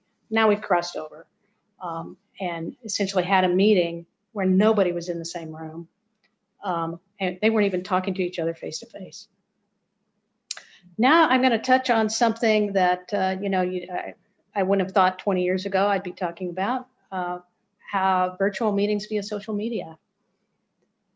So here's an example, right? Somebody is on Facebook, and maybe that's showing an age that people are on Facebook. But they post, let's say one commissioner posts happy birthday on another commissioner's Facebook page. And then another commissioner hits like, thumbs up, uses an emoji that expresses an emotion that conveys approval or disapproval. Okay, well, we're just talking about birthdays and it's thumbs up. So that's probably an easy one, right? Doesn't run afoul of the Brown Act. Let's say then somebody comes in and they tag all the commissioners on that post. And then somebody, you know, responds and says, I've clicked here the latest news report on the Voting Rights Act and a decision that's come down. And now you're starting to get kind of close, and other people, all they do is do thumbs up. You're starting to get really close to the line, I think probably potentially crossing over the line. So I'm just saying this, to be careful. Meetings and building consensus can include emojis and emoticons. So you didn't think you'd hear me saying that, but there you are. There are certain exceptions. Now that I went over all those things that included what is a meeting, individual contacts. If it weren't COVID, and you went to a conference, that's not going to be a Brown Act violation, provided that when you're at the conference, you didn't have any discussions about subject matter and build a consensus about what you're going to do when you get back after the conference. Community meetings, if you went to a meeting of another legislative body, and some social or ceremonial occasions, again, with the caveat that as long as at none of those meetings were you conferring and trying to build consensus. One thing I would call out, and normally remote meetings are not allowed. Some people, there were some very specific provisions that allowed one or two people to be able to call in, teleconferencing remotely. COVID has changed that. We have the emergency order from the governor that allows these meetings. Remote meetings require that all votes be by roll call, even during COVID-19. So, and even on consent items and on small items. So we'll always have to build in a roll call, because you just can't, you can't capture, you don't know who is saying aye or nay in the same way at a virtual meeting. Here's just a chart that kind of talks about generally the timelines for publishing the agenda. I note that for the commission, for public hearings, the elections code requires a minimum 1 week's notice for public hearings. So there are some special rules that apply to the commission, but these are the general rules for regular non-public hearing meetings and special meetings. Content of the agenda, I won't linger on this because our agenda today basically talks about it, but these are the general requirements or expectations for what's on the agenda. I will add that the item where we allow public comment for items not on the agenda but within the subject matter of the commission is required by the Brown Act for regular meetings. It's not required when there's a special meeting, but for the regular meetings, you will see this agenda item on there. It's required by the Brown Act. For public comment, the two types: for items on the agenda and for items not on the agenda. And generally, the rule of thumb for you is, with very limited exceptions, when there is public comment on items not on the agenda, you really just should not discuss those because they weren't on the agenda. With very limited exceptions that really don't apply here. If you're interested in those, email me and I'll let you know what they are. So the main thing here is remember to stay on topic we've got here. There really are essentially 4 appropriate responses, pardon me, to public comment regarding items not on the agenda. You can ask a clarifying question of the member of the public. You can very briefly respond to it. You can refer the matter to staff, or you can ask to agendize it for a later discussion.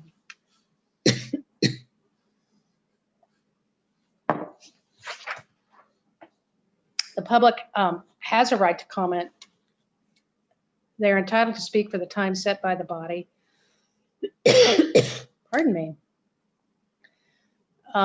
Usually the chair, the body may have sort of a default rule on the timing for public comment, but the chair always has discretion to change that depending on the number of commenters, to run an efficient meeting and to make sure that there's a reason the meeting can end at a reasonable time.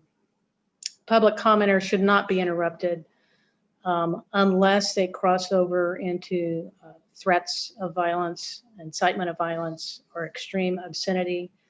It is a classic freedom of speech for public commenters to come and criticize the government and also to support the government. And so either viewpoint is allowed, and we don't cut them off. There are public rights to come and photograph and record meetings. Of course, this one is we're recording on our own. If we were meeting in the county facilities, people could come in. They do not have to be credentialed press. They can record the meetings. We are allowed to ask them to place reasonable time, place, and manner restrictions on them so the meeting's not disrupted, but they are allowed to record it. For closed sessions, that is when we are allowed to go and have a discussion out of earshot of the public. There are specific requirements that we must meet to do so. It's limited situations. And also, you are not allowed to disclose the content of what happens in a closed session lest you be subject to some penalties, including some criminal penalties, were that to happen. Unless, it's hard to know now whether we would have a need for any closed session. If litigation came, most certainly we probably would. So that was kind of hitting the highlights of the Brown Act issues. Again, when you take the AB 1234 training, they'll go into much more detail. What I wanted to do here is just give you enough information to know when to ask a question. I just wanted to kind of hit some issues and kind of nail down that email issue. And please, if you have any questions about any Brown Act stuff, email me or call me. I'll get you my contact information. I'm here to help you with that. You shouldn't wonder about it. And that's something I can help you do. I'm just checking on the timing. I do want to go through the conflict of interest because we have a time-sensitive, commissioners have a time-sensitive reporting requirement that I want to touch on. Here is actually a notorious conflict of interest character. If folks don't know, this was Robert Rizzo, former city administrator from Bell. And years ago, he and 7 other city officials got caught up in a terrible scandal for that community where they were lining their own pockets. And I think in the end, he he was collecting about $800,000 in salary for a city with a population of 34,000. So conflict of interest is serious, and the public interest in ensuring good government is quite strong. Let's see here. All right, let me back up. The three topics I'm going to cover fairly quickly, mindful of the time, is Government Code Section 1090, the Political Reform Act, and Form 700, or a Statement of Economic Interest. Government Code Section 1090 essentially stands for the idea that a public official should not be financially interested in decisions made by them in their official capacity. The classic 1090 example is if someone on a legislative body votes to grant a contract to a person who they, or an entity that they have a financial interest in. So if anybody here, if anybody on the commission had a consulting business, a demographer consulting business, and the demographer came, you know, that you could not use your position to contract, even if the contract was fair, even if it was the lowest price, and even if you abstain from the vote. That's the basic rule. 1090 finds such self-dealing to be so offensive, it just doesn't even matter if it's a good deal. It's not allowed. The consequences for violating 1090 are significant. The contract is void and unenforceable. The agency gets to keep the benefits and doesn't have to pay anything. The official has to disgorge any money, and violation can be a fine or imprisonment and a lifetime ban from public office. So that's examples. I don't think we're going to see too much opportunity for that here with this commission that you might see with the city council, whose jurisdiction is much broader. The Political Reform Act is something that came out in response to Watergate, where Californians adopted Proposition 9, and it was championed by Secretary of State Jerry Brown and Common Cause, among others. So again, in your AB 1234 training, they're going to go into this in much more detail. But there's essentially three components to it. The first is when you're analyzing, does the Political Reform Act apply? The first is, does the decision involve a public official? And is it a governmental decision? And does that official have a financial interest? Who is a public official? A public official are ones that are designated by statute or designated as public servants or consultants that serve in a capacity by contract. For this commission, you all, under the Elections Code, have been designated as public officials. So each commission member shall be a designated employee for purposes of the Conflict of Interest Code adopted by the County of LA. In your packet, I included the Conflict of Interest Code that the county had adopted. They adopted it, that's applicable to the commission, on January 5th, 2021. So that material that I gave you, it says proposed conflicts code on it. That was the one that was actually adopted. They just have not yet issued the signed, the official one with the letter that says the effective date of it. That was the most current version we had from city staff.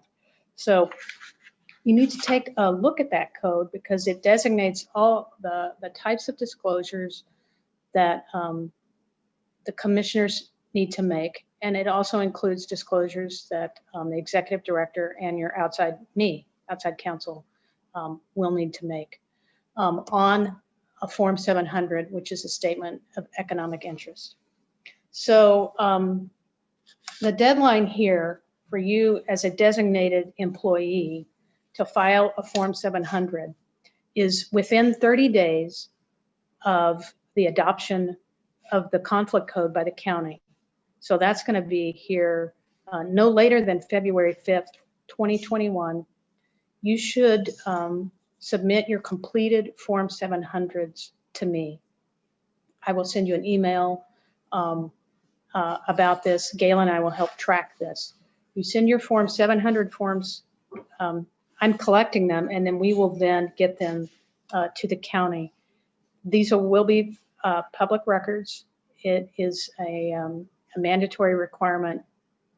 It's how the public is able to essentially vet whether there's a financial interest that a public official has that might affect their decision. That date again, please. February 5, 2021. I will also be reminding you separately. Now, if you've never had to fill one of these out, you're lucky. This form is long. Well, the form maybe itself, when you turn it might just be a few pages, but the instructions to it are long. It's not incredibly intuitive. I encourage you, your best resources on this, you can call me with questions. You can also go on the FPPC website and gather information. So even though you could call me with questions and I can help you with it,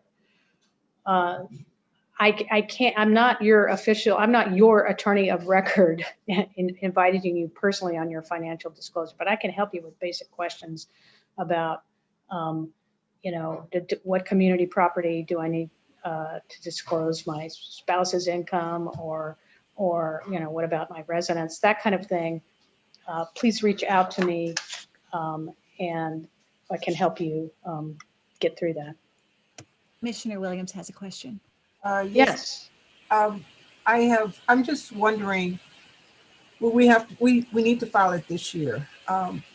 Since the commission, we're part of the commission for 10 years, will we have to continue to file this, or is this year will be it? Just wondering.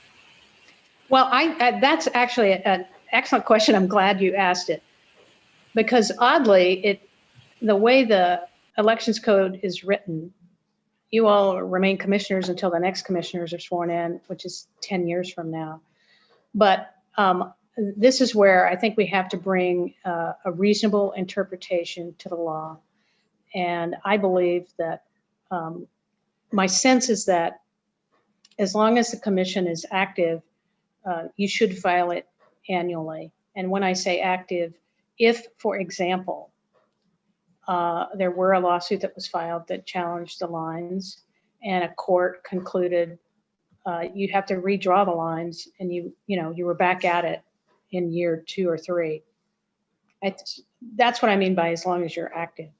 So I think that it probably would be reasonable that once the time period to file a challenge to the line drawing has passed, you probably then can file what's called, your leaving office filing, and kind of leave it at that. And you would not be required to continue to file it when you are not active as a commission. That's my off-the-cuff interpretation of that, because I think that it's meaningless to require you to do it when you're not making any decisions. The whole purpose of it is to prevent financial interest in decision making. And if you're not making decisions, then I think.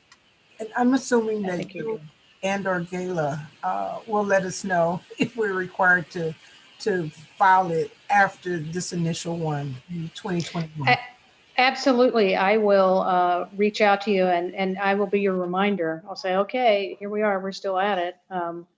Please remember to file them. And note at that time, then usually the annual deadline is in March or April of every year.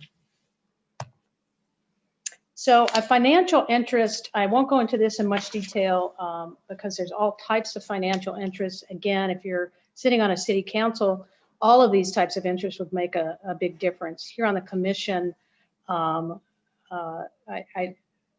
think that if you have any concerns about a financial interest you have being affected by any decisions that come before this commission, the second thing I'm asking you to take away from this meeting, other than resist the reply all to emails, is if you have any concerns about a conflict of interest, please contact me.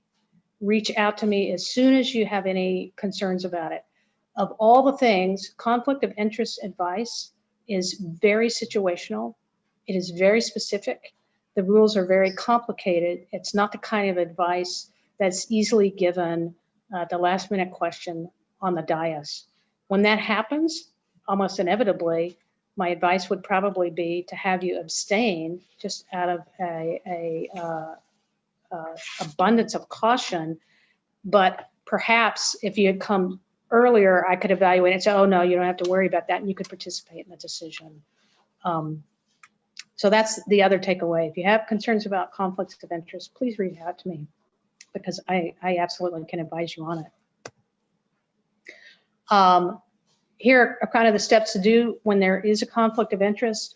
This is something I would help you do if we ever found ourselves in this situation, so you don't have to commit it to memory, but they do have you leave the room, and in the age of Zoom, they do have you mute and turn off your camera, because the idea is they don't even want you to, in body language, try to influence the decision that's being made. So for Political Reform Act violations, here's Mitch Englander, who unfortunately got caught up in that with developers giving him some junkets to Vegas. So it also carries with it some stiff penalties that you should keep in mind. And with that, I'm gonna, with everyone's consent, we'll just skip and we will reserve to a different time the Public Records Act materials, so that unless there are any remaining outstanding questions, we could then move on to the next agenda item. So Holly, I'm going to just interject. It's been 2 hours. I have that it's 9:04, and I know there's Zoom fatigue. So I think there's a question here, either of taking a break and determining how much longer we can impose on the commissioner's time. Our intent has always been to try to keep these meetings to about 2 hours. We know sometimes they go 2.5. So maybe we could get a little bit of a consensus among the commissioners. One, if you'd like a break and then return, or not.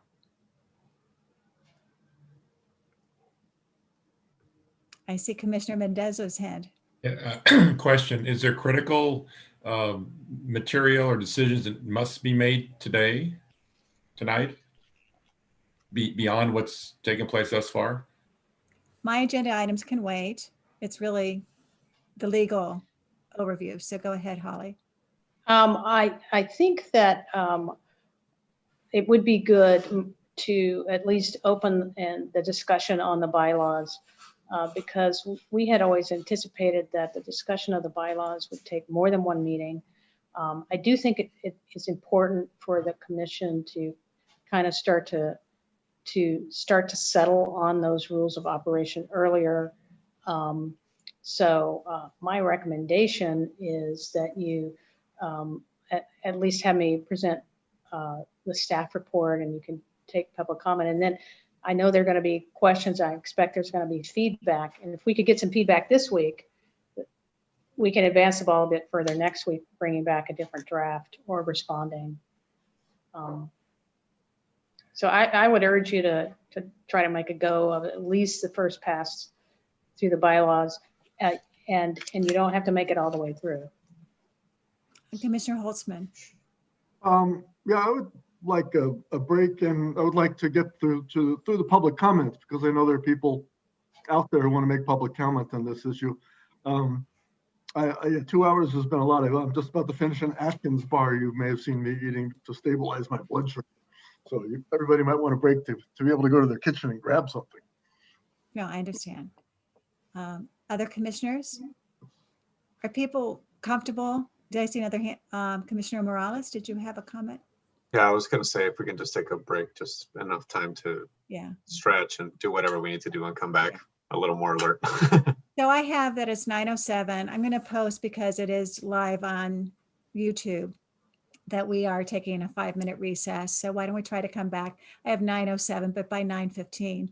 And maybe we can indulge you to spend maybe 30 minutes on the bylaws, just so you can get acclimated, and then we will wrap up the other agenda items if you're okay for another time. Okay, so take your break.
I'm going to suggest that people start coming back together so we can begin discussion on bylaws. Maybe get refreshed, stretch your arms. I saw Commissioner Stetcher doing some stretching there. Move and groove.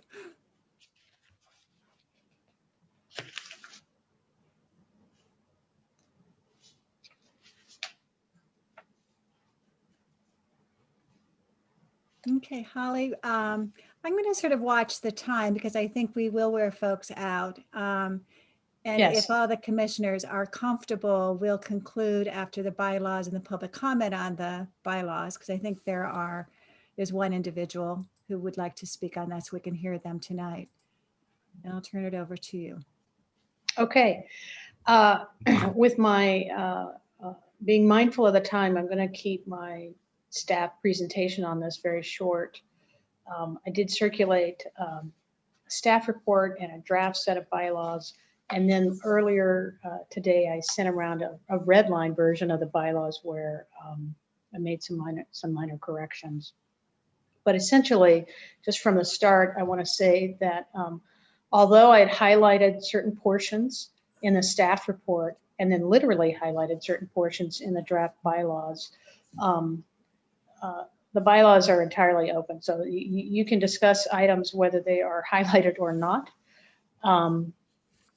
And also, I'll let you know that this draft set of bylaws is incorporate a lot of the statutory requirements.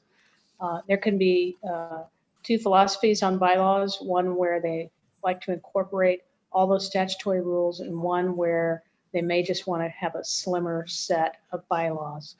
I started with the bigger one only because it's often easier to strip away more than to add. But I certainly welcome the input from the commissioners. And what I envision is getting that input and then coming back with a revised set. Even if we don't get all the way through the revisions, I could at least come back with revisions of what you do get through. I think, some of the bigger decisions to make are whether to have alternates or not. I think, I outline in the report the pros and cons of doing that, of whether to have it. Also, making a decision on what would constitute a vacancy, where someone doesn't resign on their own. And then also a big piece is what kind of requirements or limits would you like to have about commissioners communicating or disclosing communications that they have with folks outside of a public meeting. Again, those I kind of gave you a cafeteria plan of things you could consider, and am open for your input on that. And also setting a time, a regular standing time for the meetings. I think right now with the draft calendar that Gayla had been working on, it looked like regular meetings should be set for the 2nd and 4th Wednesdays of the month. Just a reminder that because you set your regular meeting by resolution, you can always cancel any given regular meeting and can always schedule special meetings. So even though you set this a schedule, whatever it is that comes out of these discussions, I want you to know you do have the flexibility to cancel any particular regular meeting and schedule any special meeting. One other issue I wanted to talk about too was just a very quick update. Commissioner Holtzman had expressed interest earlier before we had the full commission on potentially incorporating a land acknowledgement for the commission at its meetings. And there was some real interest in that. And so Commissioner Holtzman actually tracked down and realized that the county itself had developed a countywide cultural policy that had as one part of it recognition for Indigenous peoples. And so I have a placeholder in there for that. Since the time I've circulated this, I did check in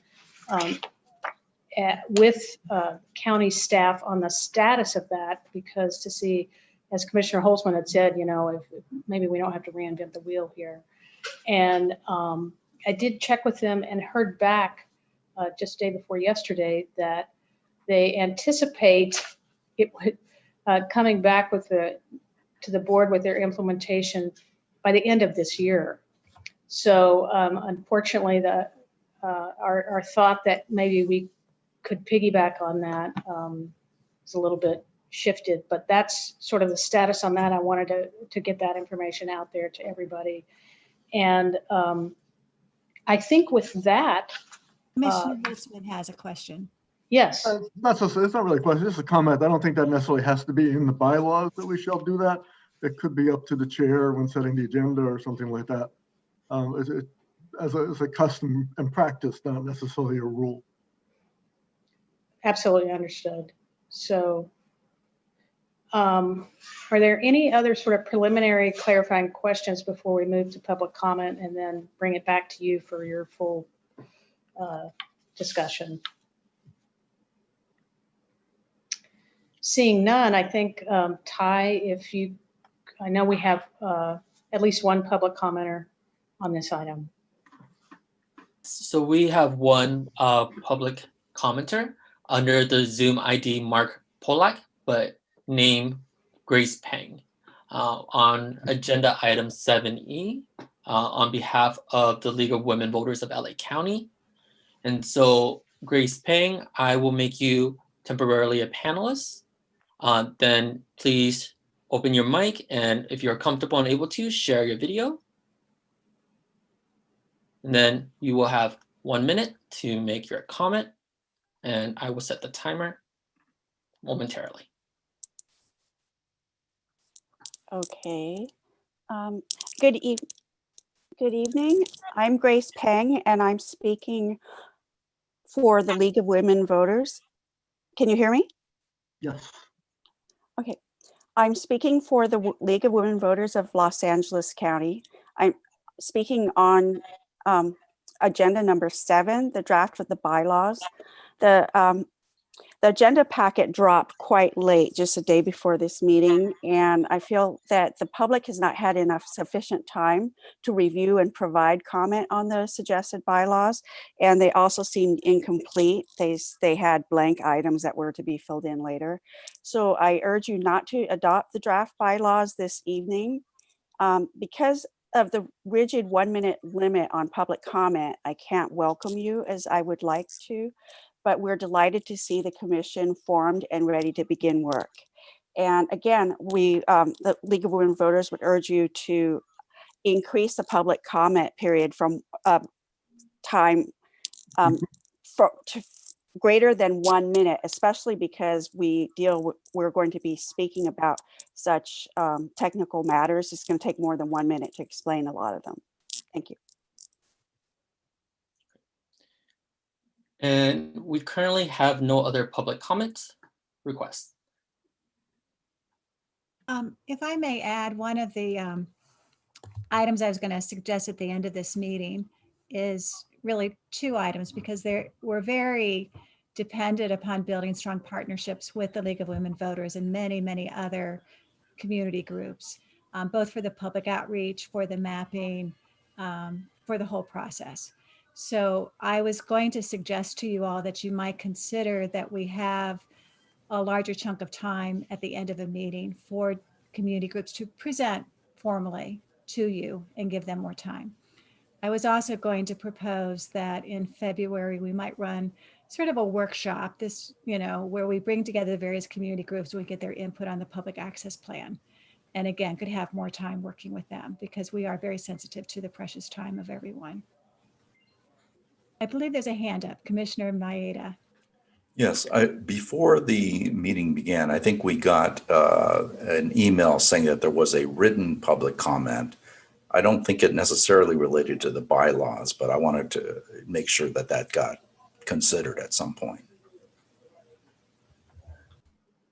Holly, do you want to talk about the process? Because we will be posting that written public comment. In the past, in December, we read those aloud. My understanding, Holly, is we're not required to read them aloud. Right. So as we're in the time of COVID, trying to sort through how to efficiently run meetings online. So we try our best to mimic how a meeting would run in person. And when written comments come in before a meeting, typically, if we were running these in person, those would be gathered and then they would be transmitted to you. Oftentimes, it admittedly is either the day before or the day of, because we try to gather as many as we can and get them to you so you can review them in advance of the meeting. And then those comments, if we were having regular meetings, those comments would not be read aloud. They are part of the record. We depend on the commissioners to read them in advance. So that's what we're trying to mimic here. Comments that come in written in advance of the meeting. We will be, and we think, of course, as time goes on, we're going to be many, many more of those. And you will get a kind of a consolidated packet virtually of those comments. And then any comments that are written that are submitted through the Q&A here, those get read aloud subject to whatever the time limit that is agreed on for that meeting. And so we're kind of moving towards having that process. And that's what we anticipate going forward. So if I can, so Yes. that seems appropriate to me, but I just wanted to get confirmation or reassurance to both the public who is submitting the comments as well as to the commissioners that comments that we receive in a packet or by email ahead of time are going to be part of the public record. Absolutely, they are. Yes. So now I think it's the time to kind of throw it open for commissioners to decide how they want to go through this. How far you want to try to get, or if you want to have higher level comments now. It's really up to you.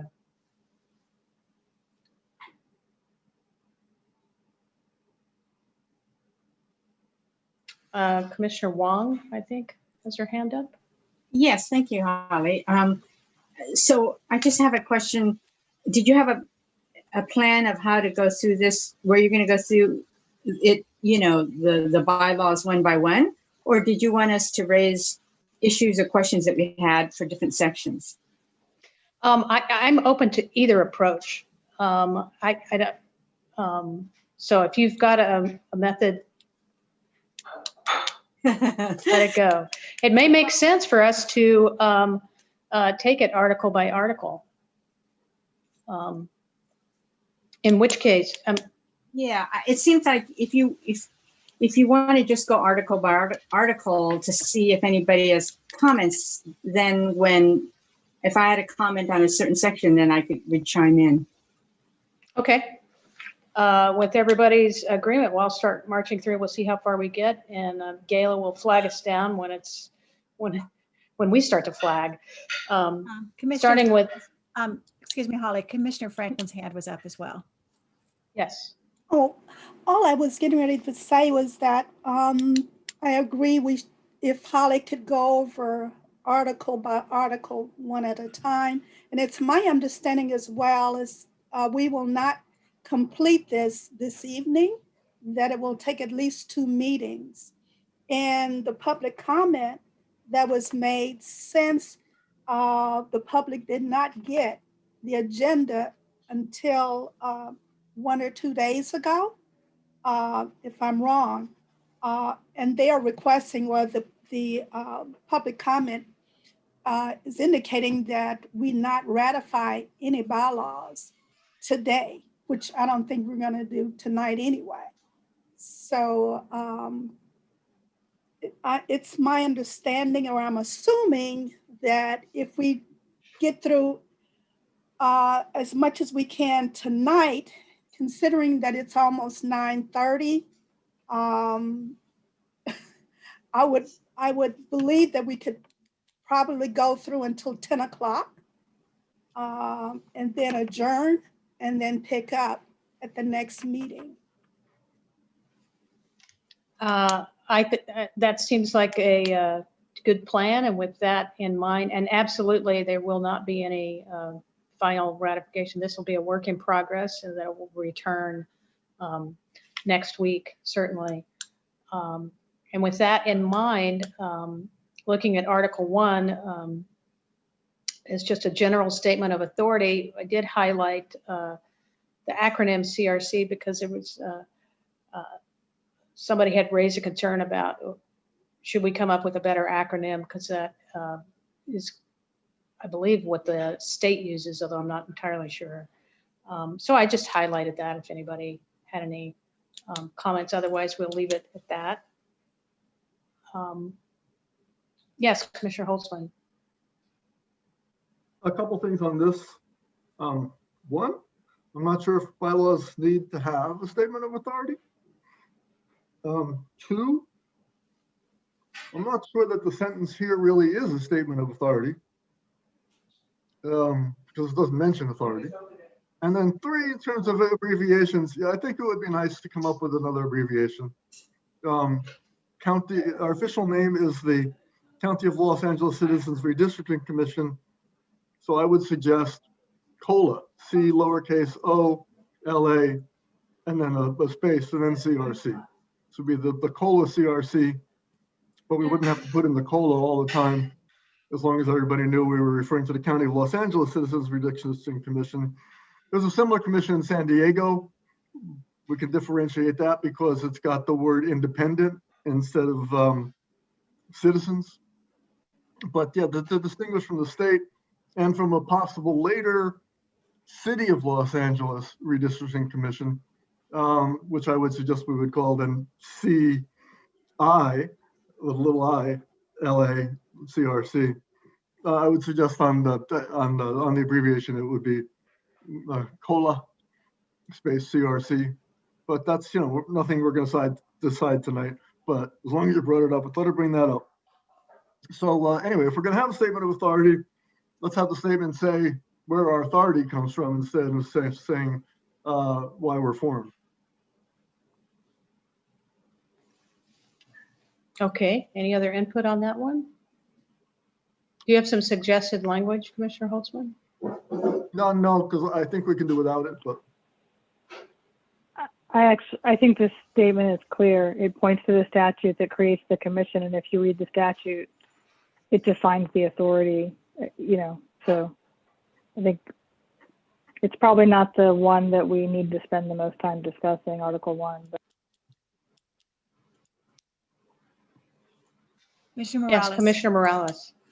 Yeah, I was gonna say just on the COLA means something different in Spanish. So maybe just CLA, CRC might do just fine. But I do agree, like, let's call it what it is. County of Los Angeles, CRC.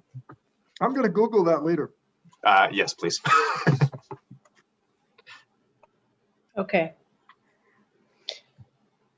All right, let's move on to Article 2, the purpose.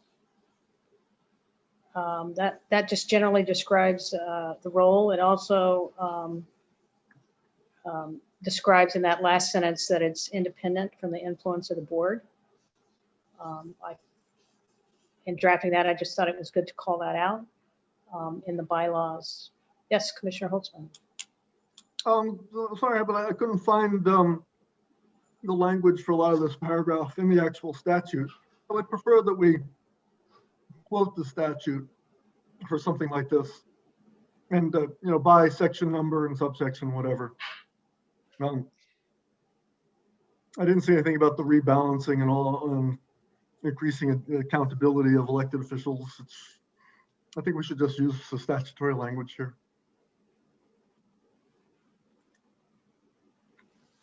Any other input on that one? Commissioner Maeda.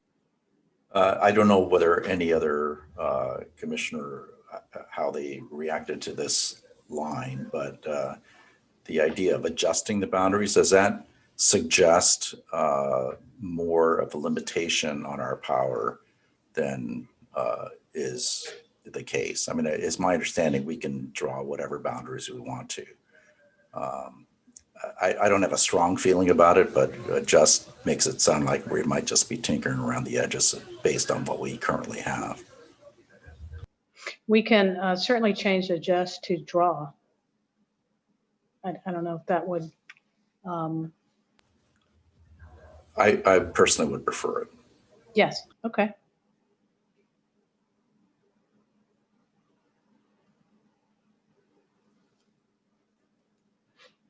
Any other input on Article 2?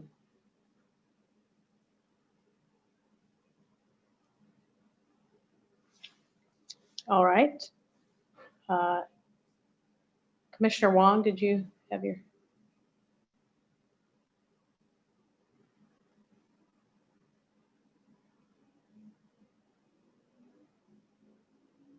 No, I thought we were on Article 3. I'm sorry. I'm sorry. Okay, Article 3. I'll call on you first then, knowing that you're reading ahead.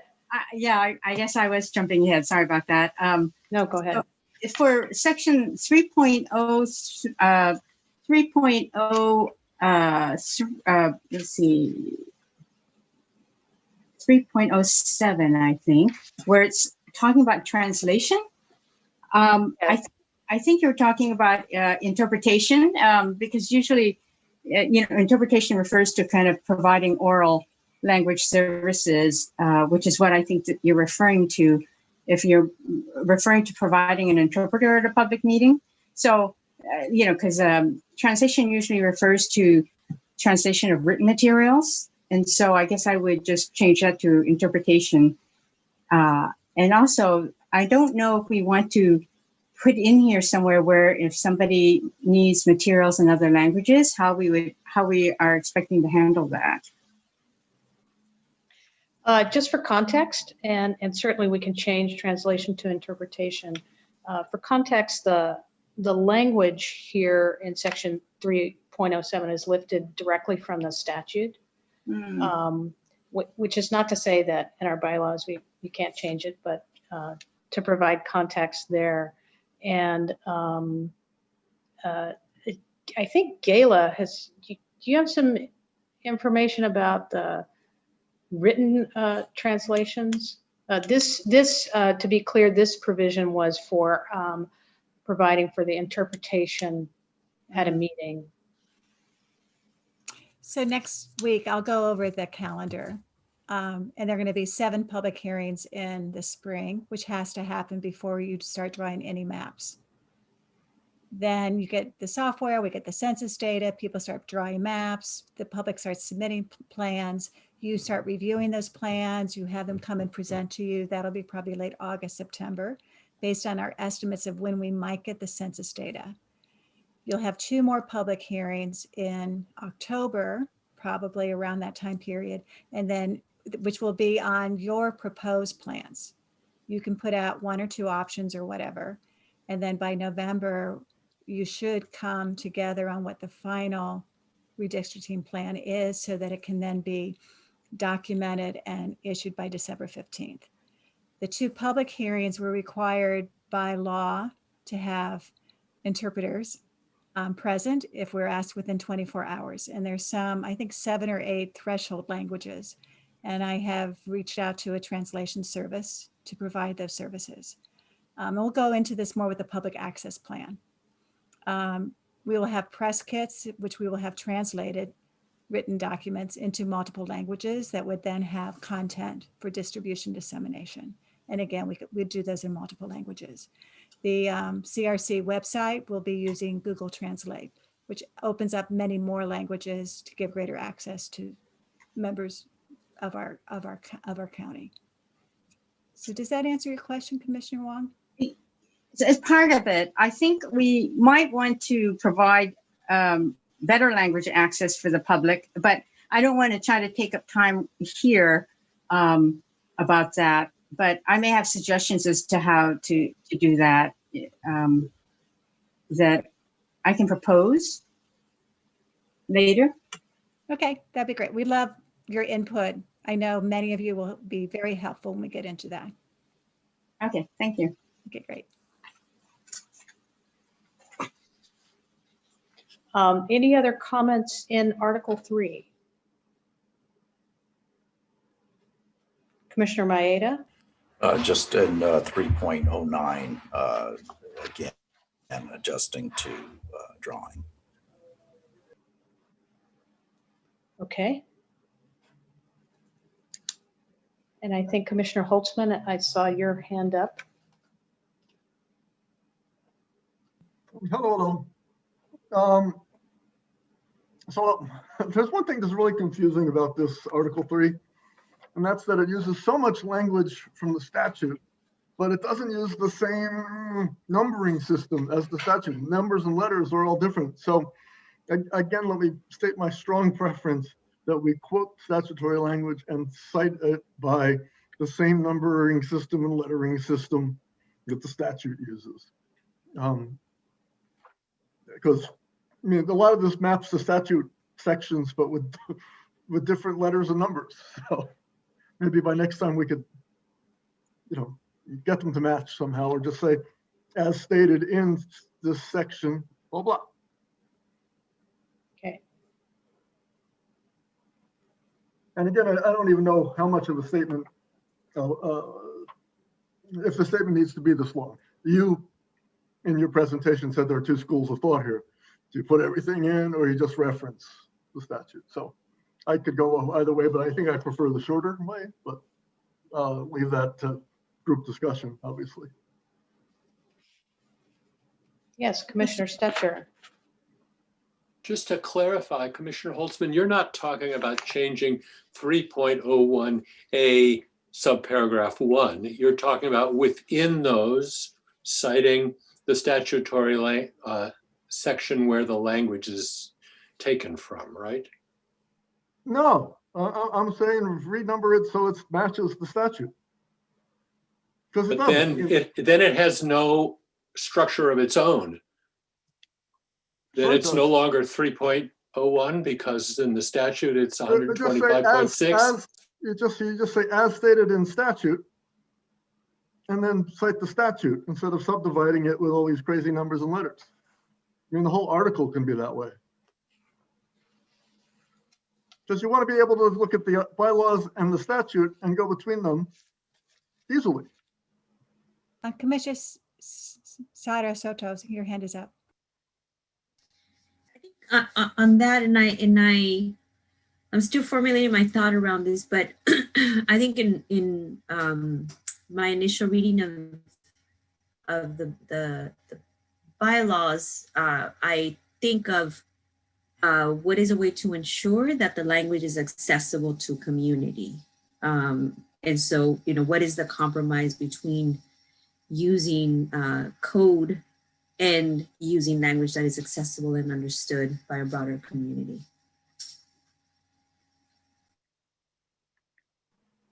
And that might augur, or that might suggest we go with the simpler version and we only reference, we don't even quote. We don't quote at all any of the statute.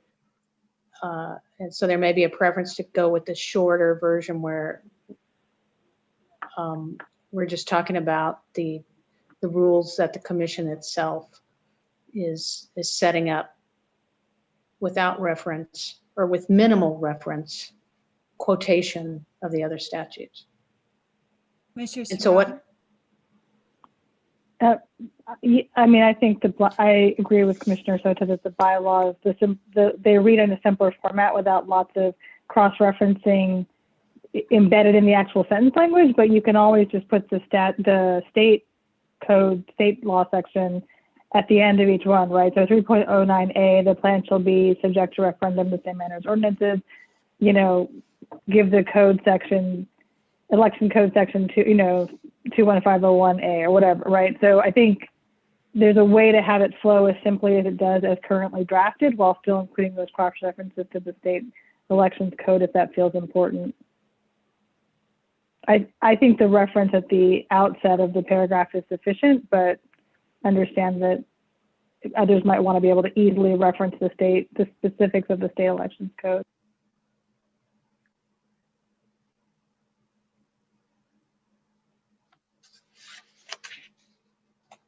Commissioner Williams' hand. I like the simpler version, and I'm thinking that if someone really wants to go and look up the state code, we provided them the where it's located, and they can go ahead and they're free to do that, because it wouldn't be, I'm not sure if they would be looking it up by article. They may want to just look at the whole statute. So I like keeping it simple and doing perhaps just referencing it at the end of the statement or so. So I want to keep it simple is where I'm headed. So I think as we continue to go through, I think we just have a few minutes still available to us. What I can do is when we return next time, I can have a version of these that is sort of the stripped down version that incorporates to the extent that removing the statutory language takes out any comments I've gotten, that takes care of that. But to the extent those those sections remain, I would incorporate the comments I've had so far. And that way you can kind of see both and go from there. So I don't know if there were any specific comments on Article 3. If not, we might go to Article 4, which dealt with membership and includes sort of the option for alternates. Commissioner Holtzman's hand is up. Yes. Just to be clear, Holly, are you saying you're accepting offline comments between meetings that will guide your revision? I will. Certain things I can capture. If it's a comment such as, I don't like the idea of alternates, take it out. I mean, I'm gonna leave the idea of alternates in for the full discussion. So you can certainly make those comments, and depending on the nature of them, I can put them in the draft. Just as for example, the placeholder I had for the land acknowledgement was in there. So. Thank you. Okay, any comments on membership, or was there anybody wanting to kind of kick off a discussion on whether or not to have alternates designated before there's a vacancy, or just simply to await whether a vacancy even arises? Commissioner Franklin. Yes, I would, looking at section 4.09, alternates, I see within 60 days of being sworn in, that CRC shall review the remaining candidates in the subpool of applicants and shall appoint up to 2 additional. I would suggest 3, not 2, 3. And also, I would also suggest instead of 60 days, 30 days. Because we are asking, they can't vote, but they should attend the meetings and be able to understand what has transpired if and when they're called upon to take a commissioner's place due to illness or death or some other reason. So my recommendation is to add 3 alternates and to identify 3 alternates and then have it done within 30 days. Commissioner Williams' hand was up. Yeah, when I read this, one of the things that stood out for me wasn't an issue with section 4.09 and 4.10 is that there was a lot of attention paid to representation. We want so many people from each district, you know, a breakdown based on, you know, certain metrics. And I'm wondering if we just select 2 alternates or 3 alternates, do we lose that representation that we felt was so important in setting this up? So say someone is unable to continue from District 2. If we just have general alternates, does District 2 in some way lose some type of representation? So I don't know how to do it, but it's looking at, I guess, a vacancy being filled as it arises, and maybe identifying someone from a particular pool. It just seemed like a lot of attention was paid to that in the selection of members, and it was something that's written into the commission. So that's my suggestion, finding a way that we continue to honor that.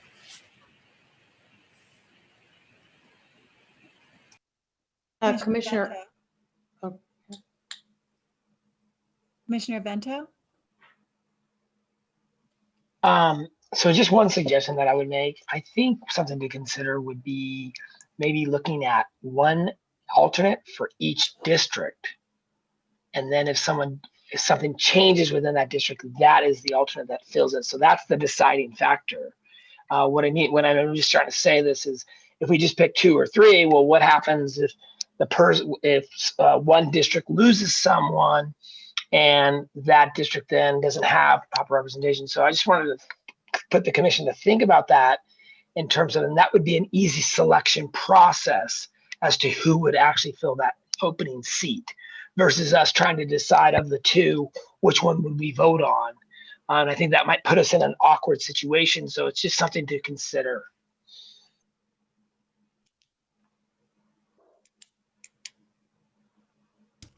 Commissioner Obregon?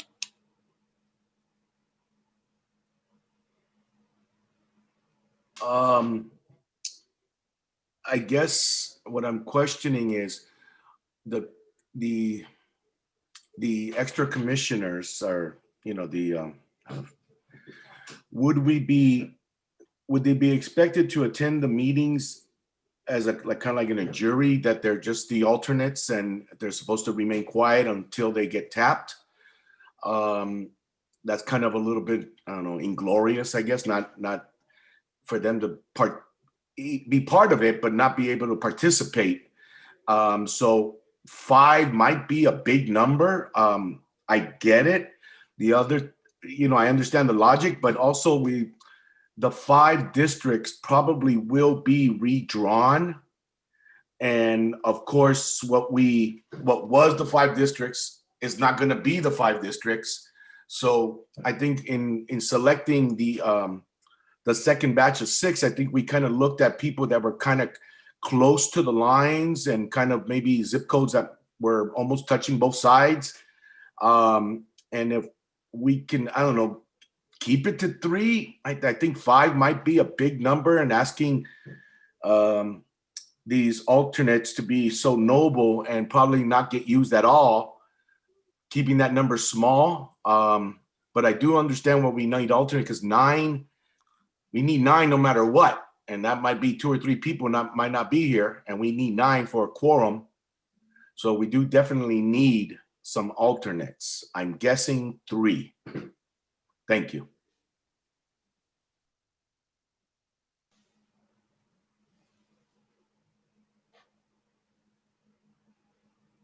You have Commissioner Mendoza and Commissioner Holtzman. Was there going to be an answer to the question as to whether or not the alternates were going to sit by passively and watch like an alternative juror, or are they going to participate actively but not have a voting say? You know, that really can be a decision of the commission in terms of sort of a policy on what they want to do with that. But that's part of the consideration. The one thing I do want to comment on that Commissioner Obregon mentioned was, at least as proposed here, a commissioner, an alternate would not be seated unless there was a permanent vacancy, as distinct from temporary filling in on a meeting by meeting basis to help meet a quorum is the proposal. I would say then that any alternate, that 3 or 5 or whatever the number is, if there are any, would be influencing the process. And I'm not saying that's right, wrong, or indifferent, but if they're allowed to participate, that's what they would be doing. So that's something to be considered too.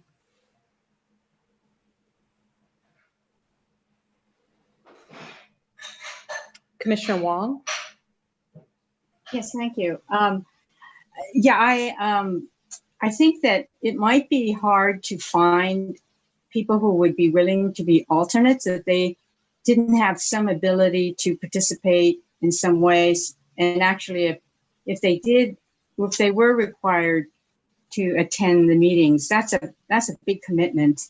And I would be interested in, I understand they can't have a voting, they can't vote, but I would be interested in their opinions anyway. And I think they should be allowed to participate in some way more than just sitting there and listen. As to the number 3 or 5, I doubt if there probably will be 5 vacancies, but it seems like it would be good to have at least 3, and then we can talk about the number. It seemed like going through the selection process, there were some candidates that were very close, to being selected as commissioners. And so hopefully, if we could offer them an alternate position, they would be willing to participate and provide their kind of expertise to the discussion. And I would be interested in that myself, personally. Let me just mention, it is 9:56. I said I'd be the timekeeper. So you may want to think about how you want to transition. I'll also provide a point of information that may be useful. The 46 individuals on the list of 60 most qualified were all sent a letter from the executive office indicating that they had not been selected. In it was a paragraph that asked, if you're interested in being an alternate, please let us know. To date, I've only received 4 names.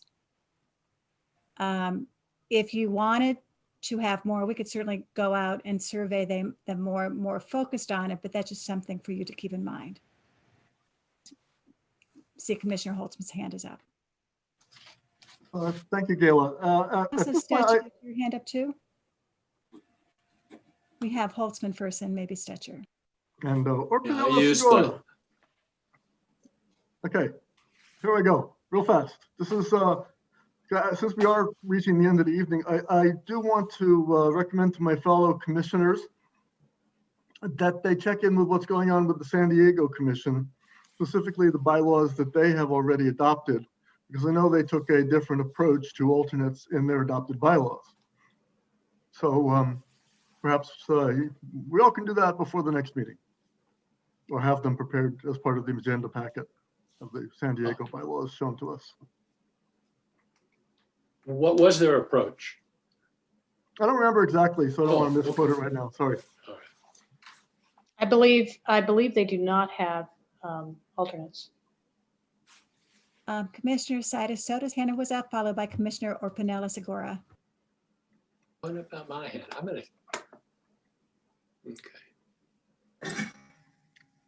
I wanted to echo Commissioner Williams' point around the care that has been taken to ensure that there is fair representation in the commission of each of the current districts. And so I think that can be challenging if we selected alternates now versus I think going with some version of option 2. Commissioner Orpanella Segura.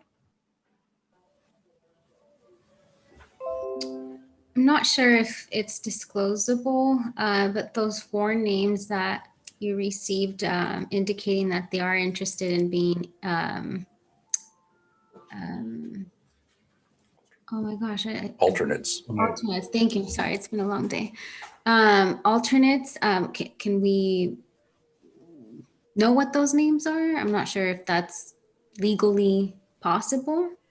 And my second question was, did the letter reference a deadline in which they can indicate whether they're interested in that? No, I don't believe there was a deadline in there. So as I said, we could always go back out and reach out to them.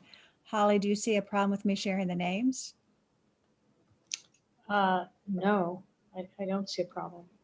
One was, and a couple of these sort of had question marks by them, so we'd have to go out and confirm.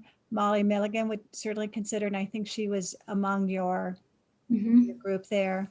Vinod Kashyap was extremely honored and very enthusiastic. John Mergurian was also very supportive, and I think he was also in your list, and Dan Woods, who was in your top list, but he also had a question mark. Commissioner Stetcher. Oops. And then Maeda. Thank you. I'll be really brief. I'm impressed by everyone's commitment. I don't think we need alternates. I'm willing to go along with majority opinion, but I suspect we could, under the worst of circumstances, lose one or two people and still be able to function very well. And I think the whole process of lining up alternates and keeping them engaged in deciding on their responsibilities and their degree of participation may just bog us down. So consider not having them. Commissioner Maeda? It's an interesting suggestion that we just heard. My concern, though, is the quorum is one thing, and maybe we can still make quorum without too much trouble, even if we lose one or two. But if we lose one or two of the Republican members, that potentially could be a big problem, even though we start out with the correct number, or at least reasonably close to the parity in the county. But I would hate to get to the finish line and having no Republicans or really only one Republican. I think it would be useful to have some alternates and specifically include at least one Republican among the alternates. Perhaps if there are some districts where there's only two, I think there's only one district that has two. But if there are some of those, maybe fill those in as well, just to have them in our pocket. But I do think we probably will need to, or I would suggest that we ask them to participate. We invite them to participate, but without a vote. Commissioner Franklin. Yes. I think Orpanella Segura's hand was up, and then Franklin. Oh, sorry. Of the four, were there any African American?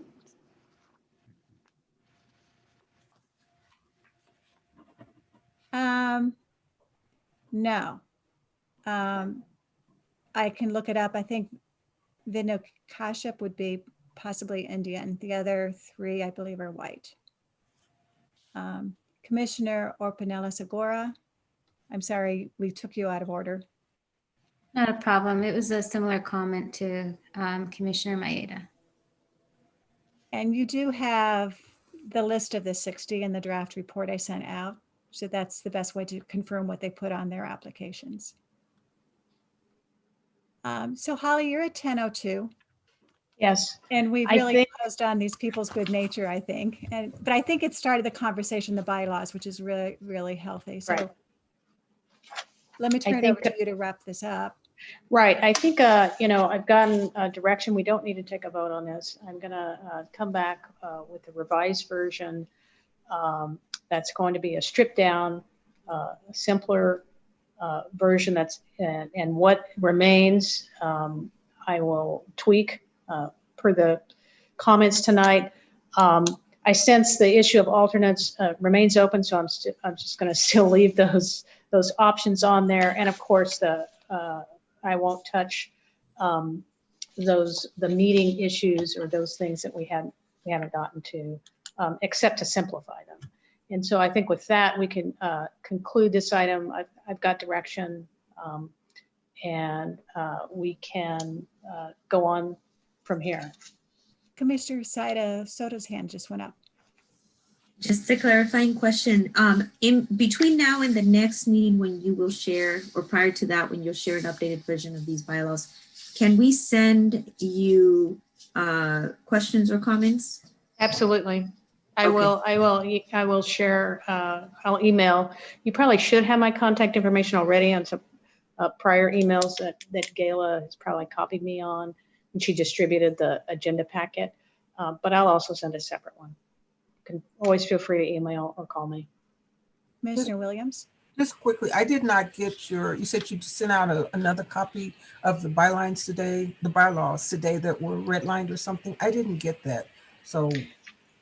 Okay, I'll check and make sure. Maybe I'll double check, but I wasn't looking for it either. So that may be part of it. Right. Yeah. I will make sure that I don't have any typos on your email on that group I used. We have a motion to adjourn, and that means we skip matters not to be considered for future agendas and the other items under 7. Commissioner Maeda? So move to adjourn. Seconded? Seconded. We require roll call for this, Holly, to adjourn. On this one, I'm going to say no. We don't require a roll So call. I just want to say good evening. I'm sorry this meeting was longer. We really look forward. We will be meeting next Wednesday at 7 p.m. and we'll be providing you with the agenda. We had it posted last time on Friday prior to the meeting, but we will get it to you as quickly as we can. Commissioner Holtzman, you have a closing word before we adjourn? You're on mute. Unmuted. Just to let my fellow commissioners know, I did early on in this meeting send in to commission staff a PDF with a list of issues I'd like to see considered in future meetings. So perhaps we can distribute that list and vote on whether or not to consider those items at our next meeting. We can add that to that agenda item. Thank you. With that, have a good evening. The meeting is adjourned. Thank you. Welcome Good night. aboard.